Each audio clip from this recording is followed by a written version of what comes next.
여러분 안녕하십니까? KBS 1라디오 전격 시사 시작합니다. 저는 이번 주 휴가를 떠난 고성국 시사평론가를 대신해 목요일과 금요일 진행을 맡은 KBS 아나운서 임지웅입니다. 오늘 전격 시사에서는요, 진보당이 윤석열 대통령 탄핵 추진을 당론으로 정했다고 해서 진보당 윤종호 원내대표를 만나 자세한 내용 들어보도록 하고요. 이어서 더불어민주당 전현희 최고위원과 함께 오늘부터 시작되는 민주당 1박 2일 워크숍 소식을 포함해서 주요 정치 현안 말씀 나눠보겠습니다. 그리고 매주 목요일에 만나는 코너입니다. 진격의 경제, 또 문화 이슈에도 다양한 소식 준비되어 있습니다. 8월 29일 목요일 전격 시사 출발합니다.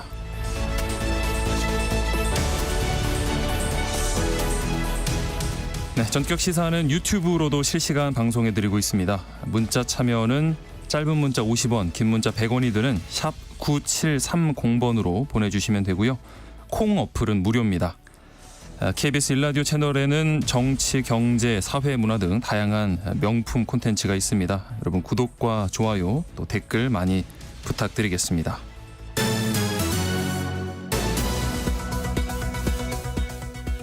뉴스브리핑 시작합니다. KBS 우정화 기자와 이야기 나눕니다. 안녕하십니까? 안녕하세요. 네.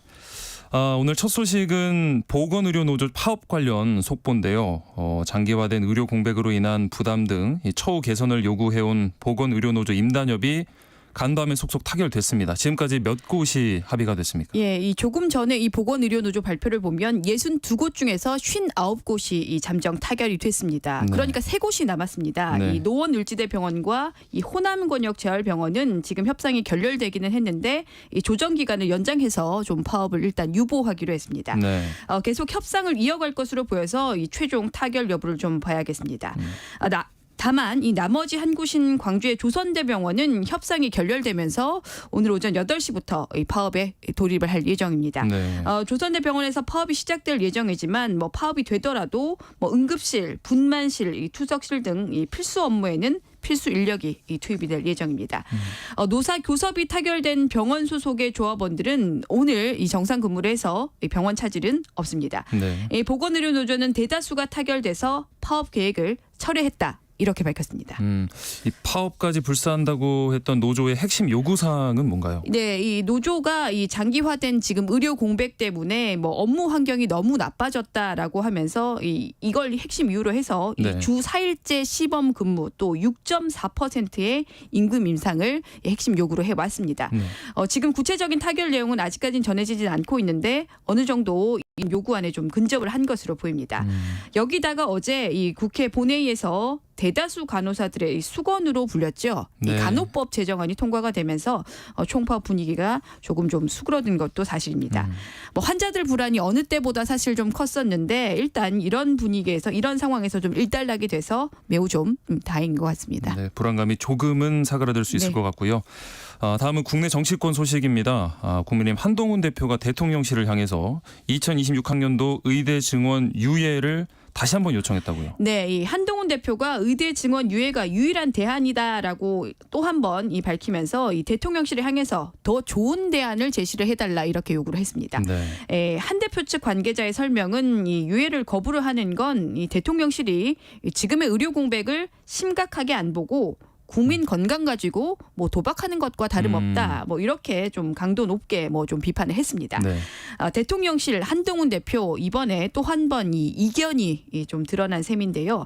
뭐 이러다 보니까 또 한 번 갈등설 뭐 이렇게 좀 제목을 단 보도들이 나오다 보니까 네. 한동훈 대표 측에서는 민심을 이건 지금 전하는 거지 제발 이걸 좀 이 권력 다툼으로는 보지를 좀 말아달라 이렇게 일단 뭐 강조는 하고 있습니다. 네. 그런데 한동훈 대표하고 또 추경호 원내대표가 좀 다른 입장이라고요. 네, 맞습니다. 이 추경호 원내대표는 좀 다른 입장입니다. 이 추경호 원내대표가 의대 증원 유예안을 사전에 이 논의를 한 적이 없다라고 하면서 정부의 의료개혁 일정에 이 동의를 한다 이런 입장을 밝혔습니다. 네. 예, 말씀드린 대로 그러니까 이 한동훈 대표, 이 추경호 원내대표가 대표 사이에서도 입장이 지금 다른 결과가 나온 겁니다. 네. 지금 뭐 이런 상황에서 내일로 예정됐던 윤석열 대통령과 한동훈 대표를 포함한 여당 지도부 만찬이 지금 추석 이후로 연기가 됐습니다. 네, 이 추석 이후로 연기가 됐습니다. 이 네. 대통령실이 일단 어제 이 연기됐다라고 하면서 추석 연휴 앞두고 당정이 밥 먹는 것보다 민생 대책을 고민을 하는 게 우선이다. 이렇게 일단 설명을 하게 급선무다. 됐습니다. 예. 네. 대통령실은 그래서 이 의대 증원을 유예하자는 한동훈 대표 주장은 뭐 사실상 의대 증원을 하지 말자고 하는 것과 같다라고 하면서 의료개혁은 중단 없이 진행돼야 한다. 이렇게 일단 강조를 했습니다. 뭐 공식적인 입장은 이런데 이번에 또 한 번 이렇게 좀 대통령실 한동훈 대표 이견이 나오다 보니까 네. 그래서 이번 이 만찬이 또 한 번 연기된 거 아니냐 이런 추측이 좀 당연히 나올 수밖에 없는데요. 그렇죠. 네. 대통령실 안팎에서는 이 정부의 핵심 정책이라고 할 수 있는 의료 계획에 대해서 한동훈 대표가 또 한 번 이 당정 간 조율 없이 일방적으로 이 밖으로 이 의견을 표했기 때문에 좀 논란을 일으켰다 이런 비판도 계속 나오는 게 사실입니다. 네. 오늘 국민의힘 연찬회가 예정이 돼 있습니다. 의료개혁 문제도 이번에 이 의대 증원 문제까지도 좀 논의가 될 것 같은데 이 자리에서 좀 당정 간 이견이 좀 좁혀질 수 있을지도 지켜봐야겠습니다. 네. 정치권 관련한 더 자세한 소식은 이어지는 전격 인터뷰에서 자세히 알아보도록 하겠습니다. 다음 소식으로요. 어제 1조 원대 코인 출금 중단 사건으로 재판받던 이 코인 예치업체 대표가 법정에서 습격을 받았어요. 네, 이 어제 오후 2시 반쯤에 이 서울 남부지법의 법정에서 있었던 일입니다. 네. 이 방청석에 앉아 있던 코인 사건의 이 피해자가 피고인을 향해서 이 흉기를 휘둘렀습니다. 네. 1조 원대 코인 출금 이 중단 사건으로 기소돼서 이 말씀하신 대로 이 재판을 받던 코인 예치 서비스 업체 하루 인베스트먼트라고 하는 곳에 이 대표 이모 씨가 어제 이 흉기에 찔렸습니다. 목격자들 이야기가 이 습격을 한 사람이 비트코인 약 100개 정도 네. 그러니까 한 80억 정도를 출금을 못하고 이 피해를 봤다 이렇게 지금 전하고 있는데요. 네네. 흉기를 휘두른 남성 신원이 좀 밝혀졌는데 40대 남성이었습니다. 방청석 가장 앞줄에 앉아 있다가 이 피고인석에 앉아 있던 이 씨 이 뒤로 다가가서 흉기를 휘두르고 만 건데 네. 당시에 이 씨가 재판부를 마주보고 있어서 이 피할 새도 지금 없었다고 합니다. 그렇죠. 갑작스럽게 이렇게 네. 습격을 받다 보니까 네. 피해가 컸을 것 같은데 상태는 지금 어떻습니까? 네, 이 목 오른쪽을 좀 크게 다쳤다고 합니다. 그래서 네. 지금 병원에서 치료를 받고 있는데요. 이 습격을 한 남성은 현장에서 이 살인 미수 혐의로 바로 체포가 됐습니다. 네. 이런 사건이 또 일어나다 보니까 이 법원의 보안 검색 정말 좀 너무 허술한 거 아니냐 이런 비판도 나오고 있는데요. 네. 흉기 갖고 있어도 아무 이 문제 없이 들어왔기 때문에 이 보안 검색 때 이 부분에 대해서 좀 문제가 제기가 될 것 같습니다. 경찰이 흉기의 재질 등을 확인을 좀 면밀하게 해서 법원 보안 검색에 문제가 없는지 좀 집중적으로 들여다본다는 계획입니다. 네, 정말 다시는 이런 일이 네. 일어나면 안 되겠습니다. 다음은 스포츠 소식인데요. 전 세계 장애인 스포츠 선수들의 축제인 2024 파리 패럴림픽이 오늘 개막을 했죠. 네, 오늘 개막을 했습니다. 이 전 세계 이 장애인 스포츠 선수들의 축제죠. 이 말씀하신 대로 2024 이 파리 패럴림픽이 오늘 개회식을 시작으로 12일간의 열전을 시작합니다. 네. 앞서 열렸던 이 비장애인 올림픽과 똑같은 완전히 개방된 대회를 모토로 삼은 이번 이 개회식은 패럴림픽의 상징 아지토스가 걸린 개선문과 또 콩코르드 광장을 잇는 이 샹젤리제 거리에서 열렸습니다. 네. 우리 선수단 이 붉은 갓을 쓰고 나왔는데요. 이 기수 최용범 선수를 앞세워서 전체 36번째로 입장을 했습니다. 골볼 또 보치아 등 이 17개 종목에서 선수 83명을 포함해서 177명의 이 선수단을 꾸린 우리나라는 이번 대회에서 금메달 5개 이상을 획득해서 종합순위 20권 진입을 노립니다. 22권. 네. 네. 네. 특히 이 가장 많은 17명의 선수가 출전하는 종목이 바로 이 탁구인데요. 네. 이 13개의 이 메달을 획득했던 지난 도쿄 대회 이상의 성적을 이번에 노립니다. 182개 국가에서 이 4천여 명의 선수단이 참가한 이번 파리 패럴림픽은 22개 종목 이 549개의 이 금메달을 놓고 다음 달 8일까지 이어질 예정입니다. 네, 올림픽만큼이나 우리 선수들 정말 선전하고 많은 또 관심 네. 보여주시면 좋을 것 같습니다. 네.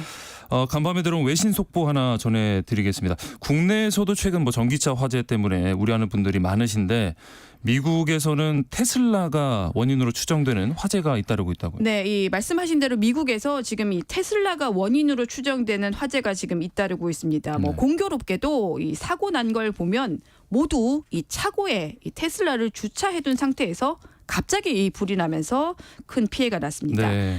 불이 난 곳이 라스베이거스 또 샌디에고 등등인데요. 말씀드린 대로 주택가에서 모두 주택가에서 세워둔 테슬라에서 불이 시작이 됐습니다. 예.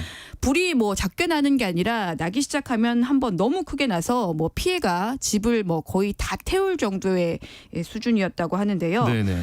그래서 그 동네 이 피해 주민들의 말은 테슬라가 뭐 불을 키운 것 같다 이렇게 좀 추정을 하면서 뭐 전기차 사더라도 집에는 안 세워둔다 이런 말까지 지금 나오고 있다고 합니다. 네. 현지 소방대는 정확한 조사가 필요하다라고 전제를 하면서도 뭐 일부 현장에 있던 소방대원들은 지금 이 테슬라를 화재 원인으로 이 지목을 하고 있습니다. 테슬라 차량과 관련된 화재가 매년 좀 증가하고 있다 이런 지금 보도가 현지 보도들도 지금 계속 나오고 있는데요. 테슬라 측이 뭐 사실상 좀 반박을 했습니다. 이 테슬라 측은 휘발유 엔진 차량과 비교를 해보면 주행거리당 화재 건수가 이 테슬라 차가 20분의 1에 불과하다. 일단 이렇게 이 해명은 하고 있습니다. 네, 아무래도 이런 연이은 사건 때문에 전기차 소유하고 보유하고 계신 분들이 네. 많이 불안하실 것 같은데 정확한 원인이 또 밝혀져야 되겠습니다. 네. 오늘 여기까지 듣겠습니다. 뉴스브리핑 우정화 기자였습니다. 고맙습니다. 감사합니다. 네, 전격 시사 듣고 계신 지금 시각 7시 31분 지나고 있습니다. 전격시사 날씨 정보입니다. 북상 중인 태풍 산산의 간접 영향으로 오늘 동쪽 지역과 제주도에는 비가 내리겠습니다. 제주도는 오늘까지, 강원 영동과 경상도는 내일까지 5에서 최고 60mm의 비가 내리겠고 해안가에는 높은 너울이 유입되겠습니다.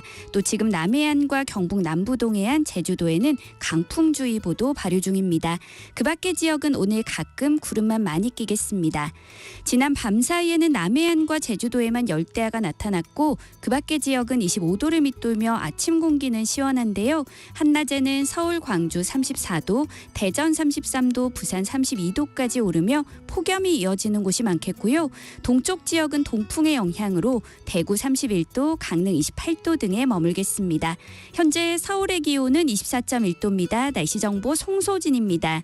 이어서 이 시각 교통 상황을 KBS 교통정보센터 유아영 씨가 전해드립니다. 네, 이 시각 서울 시내에서는 강변북로 구리 방향 방화대교에서 동작대교까지 막히고요. 올림픽대로 하남 쪽으로 행주대교에서 한강대교까지 정체입니다.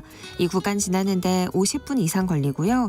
고속도로는 수도권 제일순환고속도로 판교에서 일산 방향 노오지 분기점 1차로에서 사고 처리하면서 장수 나대목부터 정체가 심합니다. 서해안고속도로 목포 쪽으로 순산터널에서 용담터널까지 막히고요. 8탄 분기점에서 속도 떨어집니다. 호남고속도로 천안 쪽으로 전주 2차로와 갓길에서 사고 처리합니다. KBS 교통정보센터였습니다.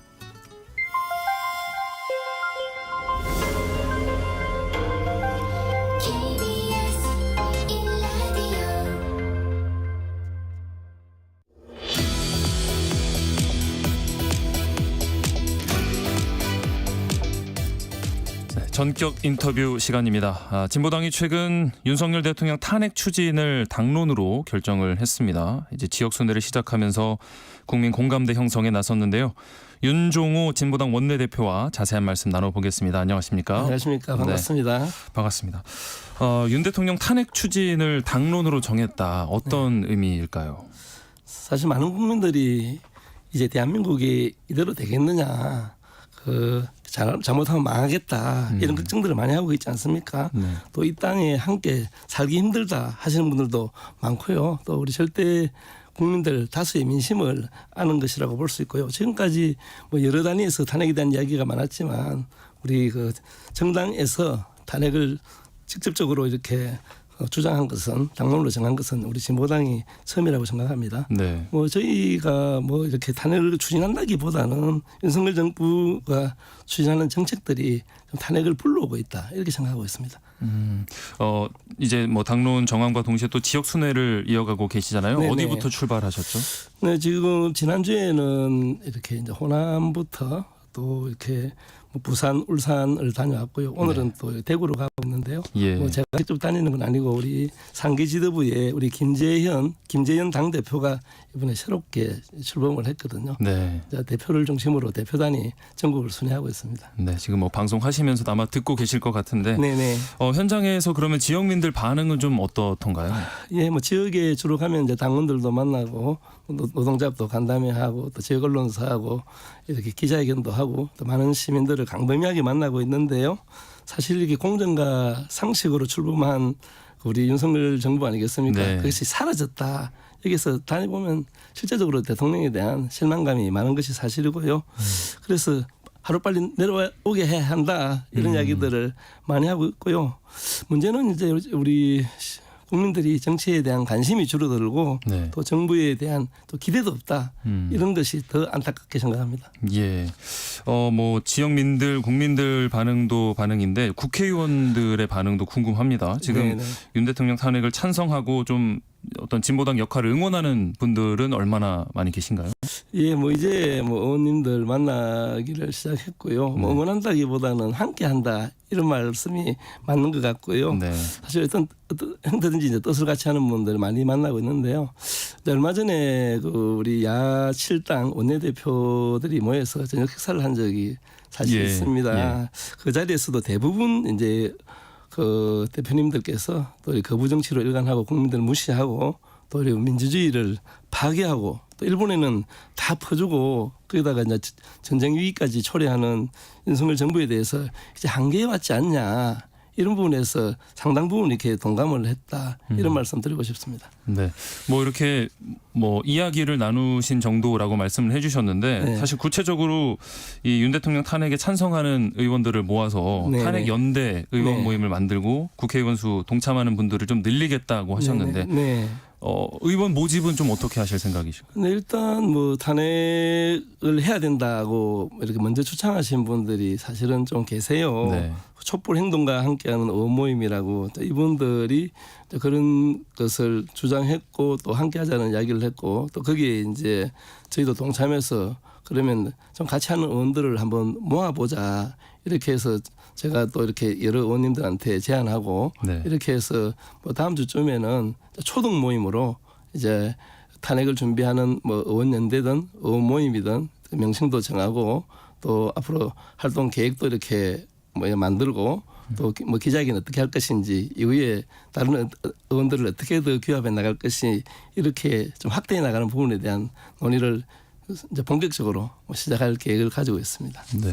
이렇게 좀 뭐 많이 모이게 되면은 실제로 그냥 뭐 액션이 아니라 진짜 탄핵 추진으로 갈 생각이신 걸까요? 뭐 당연하죠. 이제 뭐 과거에 이렇게 박근혜 대통령이 탄핵됐을 때 네. 또 그에 대한 어떤 준비나 이런 것들이 사실은 좀 이렇게 부족했지 않습니까? 네. 그러다 보니까 상당 부분 혼란도 있었는데 지금의 어떤 윤석열 정부의 어떤 정치 이것은 이제 끝내야 된다. 뭐 끝내고 나면 바로 어떤 세계가 열릴 텐데 어떤 정치를 펼칠 때 국민들이 효능감 있게 좀 빨리 이렇게 안정화될 수 있는 그런 준비를 하는 것도 매우 중요하다고 생각합니다.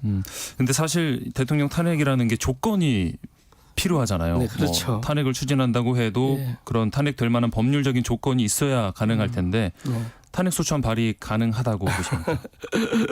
저는 뭐 행정 절차로 뭐 발의하는 데는 큰 문제가 없다 이렇게 말씀드리고 싶고요. 네. 그 탄핵 소추안 발의하는 데는 우리 본 회의의 그 제적위원회 과반수 또 통과는 재석의 3분의 2인데요. 네. 또 그 이후에 이제 국회에서 이제 통과되고 나면 헌법재판소에 가서 이제 탄핵 여부를 심판하게 되지 않습니까? 네, 네. 이런 측면에서 뭐 절차적인 부분에는 큰 문제가 없다. 그리고 이제 그게 과연 이제 탄핵 사유가 되느냐 이런 측면에서는 그동안 우리 최상병 특검을 받지 않으려 하고 있지 않습니까? 네. 뭐 그동안 뭐 특검을 거부하는 자가 범인이다. 이런 주장을 윤 대통령께서 하셨는데 지금도 네. 계속 거부하고 있고 실제적으로 특검을 받지 못하는 이유가 수사 외압 행사 이런 부분에 대해서 불법 소지가 밝혀질 것이 너무나 분명하기 때문에 특검을 못 받고 있지 않나 이렇게 생각합니다. 그래서 저희들은 뭐 한동훈 대표가 또 특검에 대한 약속을 했지 않습니까? 예, 예. 제3자 특검 네. 발의하면 되지 않습니까? 근데 좀 또 말 바꾸기 하고 또 말 바꾸기 하고 이제는 뭐 하고 싶어도 지금 못 하고 있는. 그래서 우리가 야당에서 사실 그 한동훈 대표가 하는 요구들을 다 받아줬지 않습니까? 네. 그런데도 지금 거부하고 있어서 이 부분에 대해서는 지금 또 민주당을 포함해서 야당 전체가 한동훈 대표가 계속 뭐 민주당에서 발의해라 이야기했지 않습니까? 네네. 그 발의도 받겠다. 어. 이런 의견으로 지금 소통을 하고 있는 중이거든요. 예. 만약에 그것이 만약 발의되면 우리 한동훈 대표가 어떻게 놓을지 정말로 우리 국민들은 궁금합니다. 네. 본인이 했던 말을 지켜라 예. 말씀이시고 조건은 뭐 충분할 것 같다라는 말씀이신데. 그렇죠. 네. 민주노총을 비롯해서 노동사회 단체들도 연대를 하고 계시다고 들었는데 노동계에서는 또 어떤 목소리들이 나오나요? 노동계에서 우리 그동안 뭐 윤석열 대통령의 그 반민주 반노동 또 이렇게 반평화 우리 반민생 정책에 대해서 줄기차게 우리 폭주를 막아야 된다 이런 여론들이 많았지 않습니까? 네. 한 목소리였고 그래서 뭐 윤석열 탄핵에 대한 입장도 같은 입장으로 지금 모으고 있고요. 특히 이번에 이제 우리 김문수 후보 우리 네. 노동부 장관으로 임명한다는 게 사실 말이 안 되지 않습니까? 이런 네. 분들이 어떻게 장관이 될 수 있는지 진짜 도저히 이해할 수 없는데요. 이런 부분에 대해서 상당 부분 뭐 우리 민주노총에서도 우려하고 있고요. 네. 또 그동안 우리 화물 노동자에 대한 우리 불법 파업에 대해서 지금 김문수 그 후보는 손배 폭탄이 특효약이다 하고 가정이 파탄나야 된다 이런 말까지 사실은 했지 않습니까? 예. 또 우리 과도한 손해배상으로 30명이나 생을 달리한 우리 그 상용 자동차 네네. 그분들에게 어떻게 자살 특공대가 아닌가? 정말로 그 정례구에 내몰리고 지금 가슴 아픈 그런 사연을 가졌던 분들에게 대목살을 박는 상처가 될. 그런 어떤 장관을 임명하겠다는 발상을 한 그 자체가 저는 뭐 문제라고 생각합니다. 청문회 보셨을 텐데 그러면은 좀 많이 답답함을 느끼셨을까요?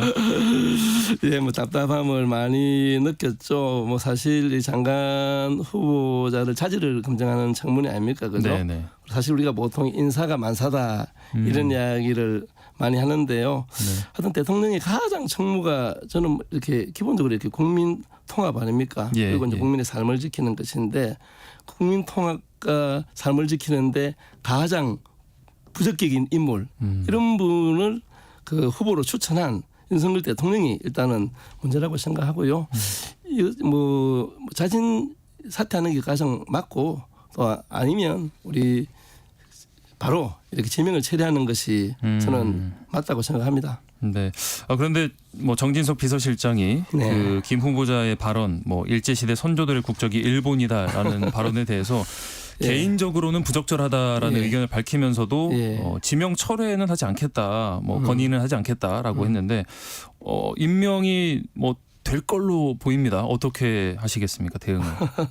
지금 그동안 뭐 노동단체는 물론이고 뭐 전국에 있는 많은 시민사회단체가 반대 입장을 표명했고 저희 야당에서도 대부분 부적격하다 네. 이렇게 했는데도 불구하고 일방적으로 이렇게 임명을 강행한다면 윤석열 정부가 실제적으로 내려앉는 어떤 시발점이 되지 않을까 하는 우려를 하는 것이고요. 사실 뭐 역대 노동부 장관 중에서 가장 이렇게 반노동자적 사고를 가졌다 이렇게 판단하고 있고 자격 미달, 함량 미달, 또 헌법 정신을 송두리째 부정하는 그런 어떤 후보에 대해서 임명에 돌입한다면 아마 좀 그 탄핵의 신호탄이 될 것이다 이런 생각을 가지고 있습니다. 사실 네. 윤석열 대통령이 내가 취임 선서를 한 게 있습니다. 제가 네네. 한번 읽어볼 텐데 나는 헌법을 준수하고 국가를 보위하며 조국의 평화적 통일과 국민의 자유와 복리의 정진 및 민족문화의 창달에 노력하여 대통령으로서의 직책을 성실히 수행할 것을 국민 앞에 엄숙히 선서합니다. 취임 선서. 예. 그런데 그 선서와 전혀 맞지 않고 헌법을 부정하는 사람을 장관으로 임명하는 것 자체가 대통령이 취임 선서도 사실 어기고 대통령의 의무를 다하지 않는 것이다 이렇게 생각합니다. 그래서 임명 자체가 탄핵 심판이 될 수 있다 뭐 이렇게 생각합니다. 이런 좀 일방 통행이 탄핵 심판 시발점이 될 수 있다라는 예, 그렇죠. 말씀이시죠. 뭐 대통령의 탄핵도 시작될 테고 네. 사실 임명하면은 지금 김문수 김 후보자. 네. 뭐 많이 장관이 되겠죠 명한다면 예. 그분도 바로 탄핵 절차에 뭐 저희 야권에서 특히 뭐 네. 저희 진보당에서는 좀 주도적으로 좀 네. 행할 생각입니다. 예. 그리고 지금 윤 대통령과 한동훈 국민의힘 대표 만찬 회동이 원래 예정이 내일로 돼 있다가 네. 추석 이후로 연기가 됐습니다. 네네. 추석을 앞두고 좀 민생 대책 고민이 우선이다라면서 연기된 이유를 밝혔는데 정말 그 이유 때문이라고 보실까요? 어떻게 보고 계실까요? 대통령과 한동훈 대표가 만나봐야 할 수 있는 게 아무것도 없지 않습니까? 좀 우리 한 대표가 어떤 정책 제안을 한다 손치더라도 받아들일 준비가 되어야 되는데 저는 좀 그렇지 못하고 뭐 이렇게 당정 갈등이 네. 앞으로 심화되는 것이 오히려 전국을 많이 꼬이게 할 것 같아서 매우 이렇게 걱정스럽습니다. 지금 아직 뭐 당정 갈등이 그대로이고 앞으로도 좀 유지가 될 거라고 보시나요? 계속 이렇게 갈등이 좀 오래 가지 않겠습니까? 지금 그 한동훈 대표가 주장했던 뭐 최혜병 특검과 네. 관련되어서는 어떤 형태로 진행된다 손치더라도 실제적으로 윤 대통령한테는 부담이 가기 때문에 그런 부분을 좀 이렇게 떨칠 수 있는 어떤 특단의 어떤 조치가 있어야 되는데 네. 윤 대통령의 지금까지 어떤 스타일로 봤을 때 그 고집통 불통의 어떤 그런 정치 스타일로 봤을 때 실제적으로 이렇게 어려운 전국을 타개하는 데는 매우 이렇게 비관적으로 사실 좀 보고 있습니다. 그 당정 갈등이 아직 있다고 보이는 게 그 만찬이 연기된 소식을 한동훈 대표는 모르고 있었더라고요. 한 대표는 따로 들은 얘기가 없다고 밝혔는데 또 추경 원내대표는 미리 알고 있었던 것 같고 네. 이 상황 좀 어떻게 보실까요? 참 그게 사실 말이 안 되는 거죠. 사실 네. 당내 위계 질서라는 게 있고 당 대표를 중심으로 해서 원내가 이렇게 협력하고 이렇게 하는 방식으로 굴러가야지 정당이 힘을 받아서 굴러갈 텐데 원내대표로 따로 놀고 당 대표가 따로 이렇게 뭐 버림받듯이 소외당하고 참 콩가루 집안인 것 같습니다. 뭐 옆에서 지켜보시는 마음이 어떤지. 아니 뭐 이게 마냥 좋다고는 할 수 없죠. 이렇게 지금 아주 꽉 막혀 있는 전국을 뚫어내는데 누군가는 역할을 해야지. 지금 뭐 의료대란 사실 이런 거 심각하지 않습니까? 그렇죠. 네. 그런 부분에 대한 어떤 제안을 하면은 사실은 그런 것도 물밑 작업이 되고 그다음에 그런 제안을 하면은 또 이렇게 받아들이고 사실 그 어떤 윤석열 대통령도 어떤 게 어려우면 뭔가 이렇게 지렛대가 있어서 그걸 돌파하는 도구로 삼아야 되는데 사실은 이번 그 의료대란과 관련돼서 네. 또 의대생 모집을 뭐 내년에 일정 정도는 이렇게 조금 보류하자 이런 제안들은 못 이기는 척하고 받아주고 뭐 받든지 거기서 또 다른 제안을 조금 더 필요하다면 넣어서 어떤 돌파구를 만들어야 되는데 오히려 이재명 대표가 나서서 한동훈 대표를 두둔하는 이런 형국은 정말로 이렇게 우스꽝스러운 이야기죠. 네. 지금 뭐 아무래도 산적해 있는 현안 문제들이 많다 보니까 뭐 당정 대화뿐만 아니라 민주당 이재명 대표와도 좀 대화가 필요할 것 같은데 여야 대표 회담은 언제로 날짜가 잡힐까요? 아직 못 잡고 있죠. 뭐 생방송 중계를 하느니 안 하느니 하면서 참 정말로 이 또한 우스운 이야기인데요. 뭐 당대표 간의 협상은 사실 그 결과가 그 바로 어떤 정책으로 입안돼야 되고 또 그렇게 되는 것이 일반적인 상식이지 않습니까? 그런데 만났는데도 어떤 대화할 수 있는 어제를 지금 선정하지도 못하고 어제가 선정됐다 치더라도 그 결과가 나왔는데 그 결과가 결국은 관철되어서 정책으로 입안되고 그 이후에 실제적으로 국민의 삶의 질을 바꿔야 되는데 그런 것들이 꽉 막혀 있는 상태에서 만난다 한들 우리 바지 사장하고 대화해봐야 그 결과가 결국은 이렇게 빈손일 가능성이 매우 높기 때문에 지금 당분간 만나면 어렵지 않을까. 계속해서 좀 연기될 수도 있다고 보실까요? 예, 그렇죠. 지금 뭐 당분간 어떤 돌파구가 조금 있을 때까지는 이런저런 핑계 대면서 한동훈 대표께서 회피할 가능성이 매우 높다고 생각합니다. 뭐 만남이 성사된다 해도 크게 지금 기대감을 갖지는 않으시는 것 같고요. 그렇죠.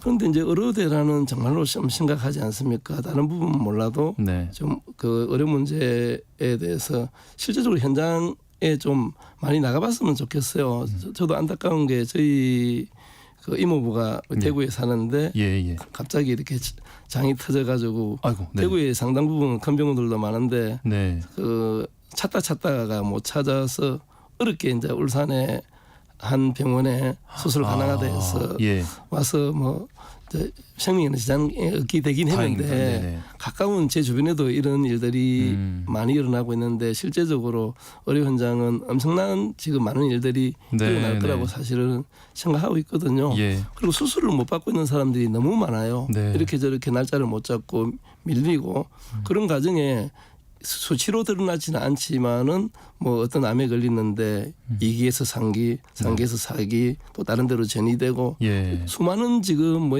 죽음들이 지금 쌓여가고 있다고 생각하거든요. 네. 저는 이 의료 대란이 끝난 이후에 윤석열 정부가 뭐 어디까지 할지 모르겠지만 그 이후에 역사적인 평가를 다시 받을 거라고 생각합니다.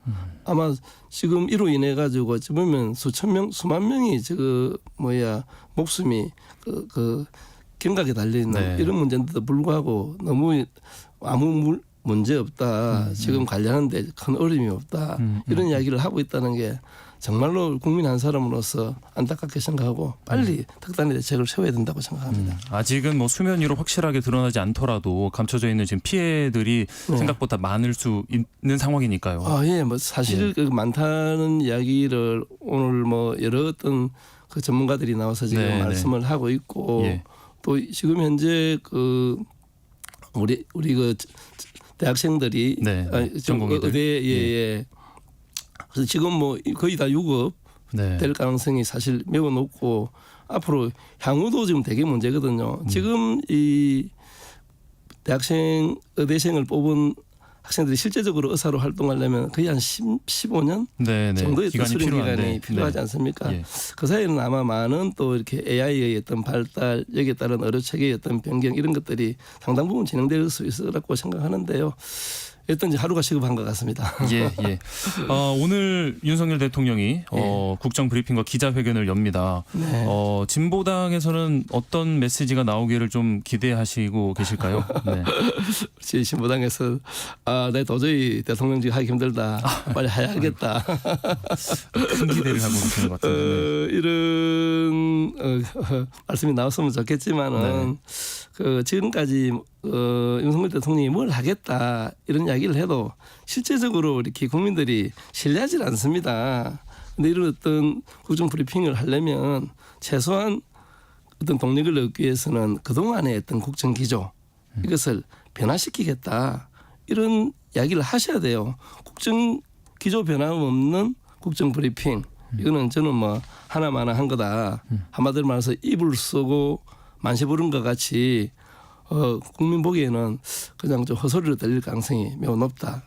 좀 이렇게 아주 비관적으로 보고 있습니다. 네. 윤종호 대표님 이제 국회 개원 무렵에 이 자리에 나오셔서 의석수 세석인 진보당 역할을 위해서 열심히 노력하시겠다 말씀을 하셨는데요. 예. 그동안 어떤 발전이 있었다고 보실까요? 세석 뭐 세석의 의원이 정말로 바쁩니다. 뭐 민주당의 170명 넘는 의원님들은 역할 분담이 나름대로 잘 되는데 좀 많은 민생 현안들이 이제 3명의 의원들한테 몰리다 보니까 정말 정신없이 의정 활동을 하고 있는데요. 그래도 그동안 이제 당선된 이후에 그동안 윤석열 정치가 거부했던 거부 정치를 바로잡는 일들 계속 함께 힘을 모아갖고 계속 거부했던 법안 중에서 또 우리 간호법도 통과되고 전세사기 특별법도 통과되었고 또 이태원 참사 특별법도 이렇게 통과시켰지 않습니까? 네. 일단 뭐 국민들의 삶을 지키는 것이 무엇보다 중요한데요. 그동안 지금 그동안 뭐 화물 노동자라든지 건설 노동자라든지 이런 분들이 윤석열 정권에 의해서 많은 좀 탄압도 받았고 어려움도 있고 실제적으로는 일거리가 없어서 좀 생계에 아예 심각한 문제가 있는 건설 노동자들도 많습니다. 네. 그런 분들의 조금 아픔을 이렇게 어루만지고 챙겨가고 건설 현장에서 그런 노동 탄압이 일어나지 않도록 또 안전한 일터를 만들 수 있도록 하는 일들을 지금 열심히 추진하고 하고 있습니다. 뭐 저희들은 여야가 뭐 정쟁에 휩쓸려서 국민들에게 많은 실망감도 안겨주고 있지만 그래도 꿋꿋하게 국민 곁에 힘이 되는 정당으로서의 어떤 그런 역할 나름대로 열심히 하고 있습니다. 네. 시간이 지금 얼마 정말 안 남았는데 네네. 윤석열 대통령이 이전에 제2요구권 의료 대란 예. 이 간호법대에서 의료 거부권을 행사를 하면서 무산이 됐는데 이번에는 좀 다른 결정이 나올 거라고 보실까요? 짧게 마지막. 네. 당연하게 뭐 여야가 합의했으니까 뭐 거부하면은 코미디겠죠. 사실 1년 동안 이렇게 별로 법안이 변한 것도 없거든요. 근데 1년 동안 이렇게 밀린 거잖아요. 네. 윤석열 정부의 정확하게 어떤 정치 철학이 뭔지 사실 의심스러운 그런 대목입니다. 더 이상 이제는 뭐 거부권은 행사하면 안 된다. 할 수는 뭐 없는 상황입니다. 하지 않겠죠. 네. 못하겠죠. 이렇게 의료 현장이 심각한데요. 상황을 알아야겠습니다. 네. 윤종호 진보당 원내대표와 말씀 나눴습니다. 감사합니다. 네, 고맙습니다. 네, 전격 시사 1부 여기서 마치고요. 잠시 후 2부 전현희 더불어민주당 의원 만나보겠습니다.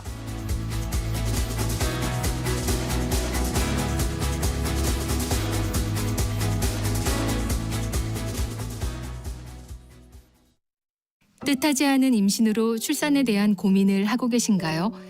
혼자 감당하기 어려운 분들, 신원을 밝히고 출산하기 어려운 분들을 위해 정부는 지난 7월 19일부터 위기 임산부 상담을 시작했습니다. 위기 임산부 통합 상담 전화 1308로 전화 주세요. 24시간 전국 어디서나 가까운 상담기관에서 맞춤형으로 상담받으실 수 있습니다. 비밀은 철저히 보장됩니다. 위기 임산부 상담 전화 1308 꼭 기억해 주세요. 정부는 우리의 소중한 아이와 임산부를 위해 최선을 다하겠습니다. 보건복지부. KBS 라디오 기후위기 대응 캠페인 지구를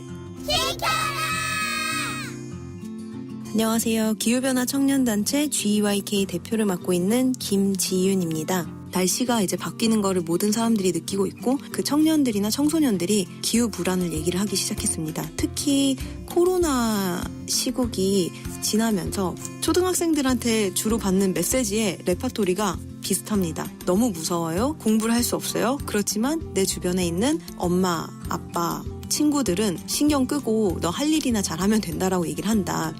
이 문제에 대해서 관심을 가지고 해결할 수 있는 가장 첫 번째 걸음은 주변 사람들하고 이 현상에 대해서 혹은 내가 가지고 있는 불안에 대해서 조금 더 가볍게 얘기하고 듣는 사람도 그거에 대해서 너무 과민 반응이다라는 게 아니라 그래 나도 느끼고 있어 혹은 왜 그렇게 생각해? 라고 하면서 대화를 좀 이어나가는 게 되게 중요하다고 생각을 합니다. 이제는 기후변화가 단순히 이제 미래 세대 혹은 지금의 이제 청년들의 문제가 아니고 오히려 이제 폭염이 왔을 때 노인분들이라든지 아니면 질환이 있으신 분들이 더 취약하거나 폭우가 왔을 때도 거동이 불편하신 분들 대부분 이제 노년층 분들이 많으시죠. 젊은 사람들의 문제가 아니라 지금 살아계신 분들도 뭐 내가 살고 있는 집이 산사태가 난다든지 혹은 내가 지금 거동이 불편한데 빨리 대피를 하지 못한다든지 그런 이슈들이 있습니다. 그래서 앞으로 미래 세대가 살아갈 문제 혹은 지금 청년들이 겪을 문제가 아니라 이 시대를 살아가는 모든 사람들의 문제라고 좀 생각을 해주시면 좋을 것 같습니다. 뜨거워지고 있는 지구. 지금 우리의 문제입니다. KBS 라디오 기후위기 대응 캠페인 지구를 지켜라 였습니다.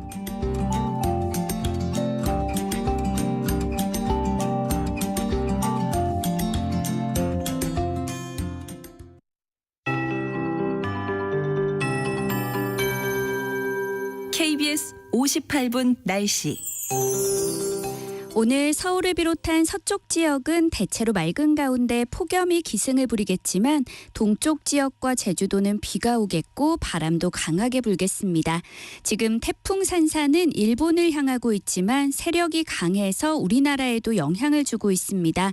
현재 남해 동부 먼바다에는 태풍 경보가 그밖에 남해상을 중심으로 풍랑특보가 내려져 있고요.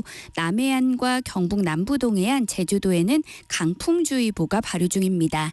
지금 동해안과 제주도에 산발적으로 비가 내리고 있는데요. 제주도는 오늘까지, 강원 영동과 경상도는 내일까지 5에서 최고 60mm의 비가 오겠고 해안가에는 높은 너울이 유입되겠습니다. 비가 내리지 않는 지역은 오늘과 내일 가끔 구름만 많이 끼겠습니다. 내륙을 중심으로 열대야의 기세가 한풀 꺾였지만 남해안과 제주도에는 지난 밤 사이에도 열대야가 나타나면서 특히 제주는 45일째 열대야가 이어지고 있습니다. 오늘 낮 기온은 서울과 광주 34도, 대전 33도, 부산 32도까지 올라 폭염이 계속되겠고요. 동쪽 지역은 동풍의 영향으로 대구 31도, 강릉 28도 등에 머물겠습니다. 현재 서울의 기온은 25.4도, 습도는 67%입니다. 송소진입니다.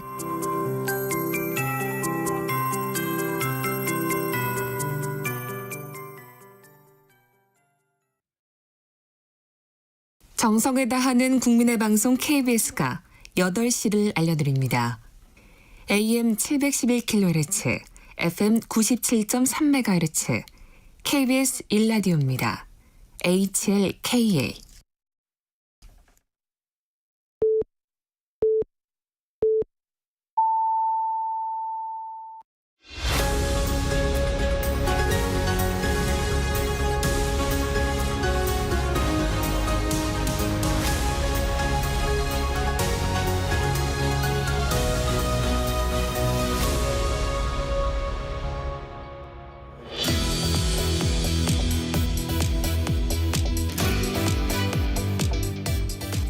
전격 인터뷰, 이번엔 더불어민주당 최고위원이신 전현희 의원과 이야기 나눠보겠습니다. 안녕하십니까? 안녕하세요. 네, 좀 늦었지만 최고위원 당선 축하드립니다.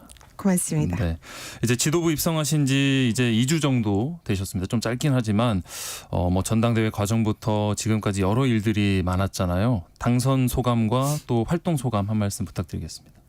일단 당선이 되니까 좋습니다. 좋은데 굉장히 책임감이 무거운 자리인 것 같아요. 네. 그래서 매일매일 긴장 속에 보내고 있고요. 실수하지 않으려고 노력하고 있습니다. 네, 앞으로 좋은 활동 기대해 드리고요.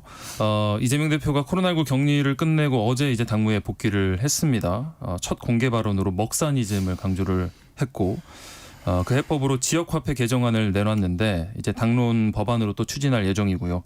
이 법안이 골목 경제를 살리는데 좀 어느 정도 효과가 있을 걸로 기대를 하실까요? 지금 현재 윤석열 정부가 제대로 된 뭐 경제 정책을 내놓지 않고 있는 이런 상황에서는 지금 이재명 대표가 내놓은 지역화폐, 이것이 그나마 좀 효과를 볼 수 있는 그런 경제 정책이기도 하고 재정 정책이다, 이렇게 봅니다. 실제로 지난 코로나 전국에서 이런 소비를 진작하는 그런 효과를 이미 낸 적이 있었고요. 네. 그래서 지금 우리 서민들이 사실상 시장에서 이렇게 아니면 음식점에서 먹고 사용할 이런 소득, 이런 게 이제 굉장히 부족한 상황에서 이게 일종의 쿠폰으로 그 특정 지역의 뭐 가게에서만 사용할 수 있도록 이렇게 하는 제도거든요. 네. 그렇기 때문에 무조건 이걸 받으면 거기에 가서 쓰게 사용을 돼 있죠. 해야 됩니다. 예. 그러니까 당연히 소비 진작 효과가 있고 또 그 가게나 상점은 수익을 창출할 수 있는 이런 효과가 있고, 그래서 강제적으로 경제에 돈이 돌게 하는 그런 효과가 있어서 장기적으로 볼 때는 지금 이런 불경기 상황에서는 굉장히 효과적인 효율적인 그런 제도다, 이렇게 봅니다. 한편 국민의힘에선 이미 좀 부작용이 증명됐다라는 주장입니다. 무엇보다 좀 정권이 바뀔 때마다 이렇게 지역화폐 사업에 부침이 거듭되다 보니까 국민들 혼란이 가중된다라는 지적이거든요. 네, 어떻게 말씀하실까요? 지금 사실 그 얘기는 그 일종의 민주당 그리고 특히 이재명 대표가 이렇게 대표적으로 추진하는 정책에 대해서는 응하지 않겠다라는 그런 내심의 의사가 깔려 있는, 그래서 그러다 보니까 이 지역 화폐로 인해서 생길 수 있는 긍정적인 효과는 최대한 눈 감고 그 부작용만 이렇게 강조하는 이런 게 아닌가, 그렇게 생각이 듭니다. 그래서 정부 여당의 그런 책임 있는 자세로는 보기가 어렵고요. 지금 누가 제안을 했고 어느 당이 이걸 하자라고 하는 게 중요한 게 아니라 정부 여당은 지금 이 어려운 경제에 대해서 실제로 이것을 책임지고 해결해야 하는 그런 주체입니다. 그렇기 때문에 어디에서 누가 어느 당에서 이 정책을 내놨나 이런 것에 집착하지 마시고 정말로 국민들에게 그리고 이 어려운 경제 상황에서 필요하고 효과 있는 정책인가 이것을 봐야지 너무 정부 여당이 어깃장을 놓고 있는 게 아닌가 이런 생각이 듭니다. 뭐 정부가 내년도 예산안에서 이 지역화폐 예산을 3년 연속 0원으로 삭감을 했거든요. 이게 좀 국회 심사 과정에서 수정이 될 수 있을까요? 이번에 민주당에서는 최대한 이 지역화폐 예산을 만들려고 네. 저희들이 노력을 할 거고요. 실제로 국민들도 이 지역화폐가 반드시 예산에 반영이 돼야 된다 이런 여론이 굉장히 높습니다. 그리고 실제로 시장에 다니면은 그걸 좀 부활을 해달라 이렇게 요구하는 상인들도 굉장히 많으세요. 네. 그래서 정부 여당이 이런 국민들의 민심을 쉽게 외면하지는 않을 거다 생각하고요. 민주당은 최선을 다해서 이 예산을 확보를 하겠습니다. 네. 이 대표 복귀와 함께 민주당에서 이제 오늘부터 1박 2일 워크숍이 열립니다. 22대 국회 개원 이후에 처음으로 이제 당 의원들이 한 자리에 모이는 건데 어떤 뭐 쟁점들, 어떤 이야기들이 오고 갈 것 같습니까? 오늘 오늘 이제 워크숍 가서 저도 청바지를 입고 왔는데요. 네. 오늘 이제 인천에서 저희들은 그 워크숍을 합니다. 그래서 네.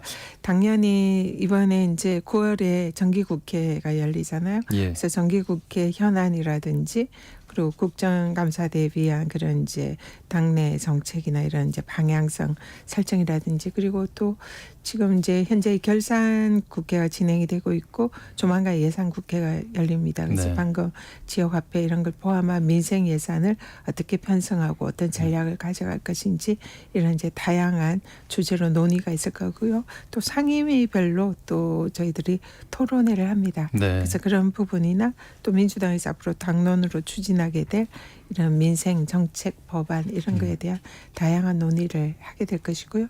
제일 중요한 것 중에 하나는 이제 특검법 이 대응을 어떻게 할 것인가 이런 것도 네.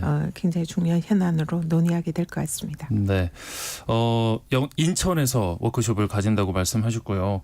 같은 일정으로 조국혁신단도 워크숍을 떠납니다. 장소가 전남 영광인데 최근 조국 대표가 뭐 고인물은 썩는다, 흐르게 해야 한다라면서 호남 공략에 나섰고 그래서 지금 워크숍 장소도 호남으로 정한 것 같습니다. 조국혁신당의 견제구 어떻게 보실까요? 지금 민주당에 있어서는 호남은 절대로 고인물이 아닙니다.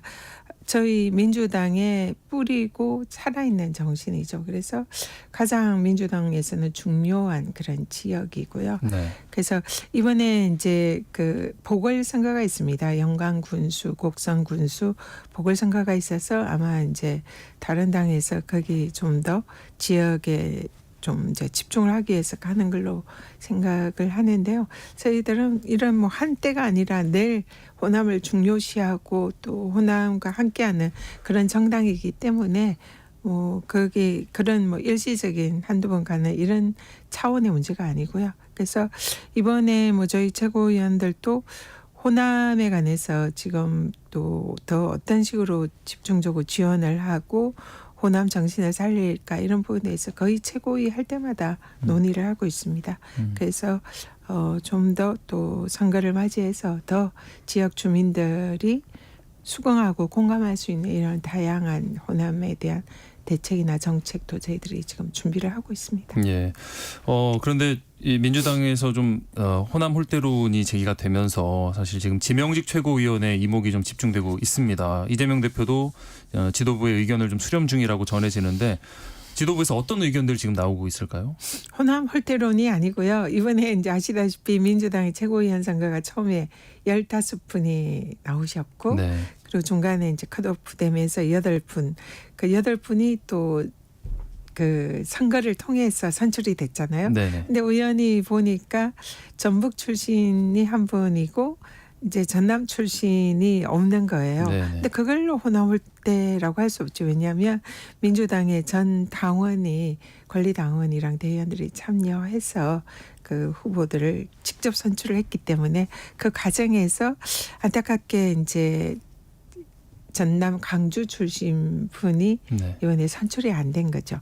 근데 그게 민주당이 의도적으로 호남을 홀대하기 위해서 그런 것이 아니라는 거는 누구나 아는 사실입니다. 그래서 이거를 최고위원회 호남 출신이 없다, 호남 홀대다, 이거는 맞지 않는 것 같고요. 결과가 그렇게 나왔을 뿐이다. 네. 그렇지만 그런 부분에 대해서 저희들도 호남을 대표할 수 있는 그런 정치인이 최고위원회에 들어오는 것이 바람직하고 또 지역의 균형이 맞다. 이런 네. 생각은 저희 지도부에서 다 공유하고 있는 그런 생각입니다. 네. 그래서 그런 부분에 대해서 지금 계속 논의를 하고 있으니까 가시적인 그런 성과가 나오지 않을까 생각합니다.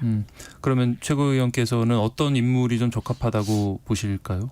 저는 개인적으로는 개인적인 생각입니다. 그 전남 지역에 지난번에 이제 광주에서는 지명직 최고가 있었기 때문에 네네. 전남 지역을 좀 대표할 수 있는 그런 분이 이 지명직 최고로 오시는 게 좋지 않을까 그런 이제 개인적인 생각을 가지고 있습니다. 네. 발표는 그러면 언제쯤 나올까요? 지금 아직 본격적인 논의를 하지 않았고요. 기존의 지명직 최고위원 두 분이 그동안 최고위원으로 활동한 그 기간이 굉장히 짧습니다. 그래서 또 그분들도 각 지역을 대표하는 그런 훌륭한 인재시기 때문에 네. 그런 여러 부분을 고려해서 지금 고민을 하고 있는 그런 단계입니다. 네. 이런 가운데 최근 김부겸 전 국무총리가 정치 활동을 시작했습니다. 비명계가 결성한 초일회 움직임도 포착이 되고 있고요. 정치권에서는 일부 이재명 대표 10월 위기설과 함께 김 전 총리가 좀 존재감을 드러낼 수도 있다는 관측이 나오는데 이재명 대표 체제가 좀 흔들릴 수 있다고 보실까요? 아니면 굳건할까요? 지금 이재명 대표가 정말 지난번에 전당대회 때는 77.7%의 이제 당원들의 지지로 당선이 됐는데 네. 이번에는 훨씬 그것을 상회하는 네. 80% 거의 이상의 후반대 네, 네. 그런 지지율로 당선이 됐거든요. 더욱더 이재명 대표의 리더십과 그런 여러 가지 이재명 대표의 대표성을 우리 당원들이 더 확고하게 인정을 해줬다고 생각합니다. 그래서 더 탄탄해질 거다, 리더십이 그렇게 보고 있고요. 네. 그리고 당내에서 우리는 민주정당이기 때문에 여러 가지 다양한 의견과 또 그걸 대표하는 세력이 나올 수는 있다고 생각합니다. 네. 그렇지만은 그런 것은 우리가 민주당이 집권을 하는 데 있어서 거기에 좀 영양분을 주는 힘을 주는 그런 이제 시너지 효과를 내는 그런 방향으로 가야 되고 그게 내부 총질이라든지 내부의 분열하는 이런 힘으로 작동해서는 안 된다 생각하고요. 아마 그런 모든 민주당의 소속원이라면 당연히 그렇게 생각할 거다 생각합니다. 그래서 내부 비판을 하더라도 팩트에 근거해서 품격 있게 그리고 이 분열을 자초하지 않는 그런 방법으로 우리가 집권하는데 도움이 되는 그런 방향으로 할 것이다 생각하고요. 그런 방향으로 가는 게 맞다 그렇게 생각합니다. 당 내부에서 다양한 목소리가 나오는 것은 얼마든지 긍정적인 것으로 볼 수 있다. 네네. 지금 여야 대표 회담이 계속해서 연기 미뤄지고 있습니다. 이게 당내 일부에서는 무산 가능성 제기되고 있는데 지도부에서는 회담을 열지 말자는 기류가 좀 강할까요? 어떨까요? 초기에 이재명 대표께서 당선이 됐고 대통령과의 영수회담 그리고 야당 대표와의 이제 대표회담을 제안을 하셨습니다. 네. 그래서 거기에 이제 대통령실은 거부를 했고 한동훈 대표는 이제 긍정적 입장을 내다가 중간에 이거를 생방송으로 조건을 좀 걸면서 하자. 네. 근데 그게 이제 저희들 보기에는 그 어떤 성과를 내고 그 민생에 대해서 여야가 합의를 해서 좀 대안을 내놓는 그런 회담이 아니라 그 일종의 보여주기식 쇼로 가려는 게 아닌가 이런 이제 우려를 저희들이 했고요. 회담을 이생중계한다는 거는 그런 결론을 내기보다 그냥 그 모습을 보여주겠다 이런 걸로밖에 보이지가 않는 거예요. 그리고 실제로 그 여야 간의 이제 실무 협상에 있어서도 지금 그 국힘 집권 여당이잖아요. 그러면 여기서 당연히 우리 야당에게 줄 수 있는 것이 많아야 됩니다.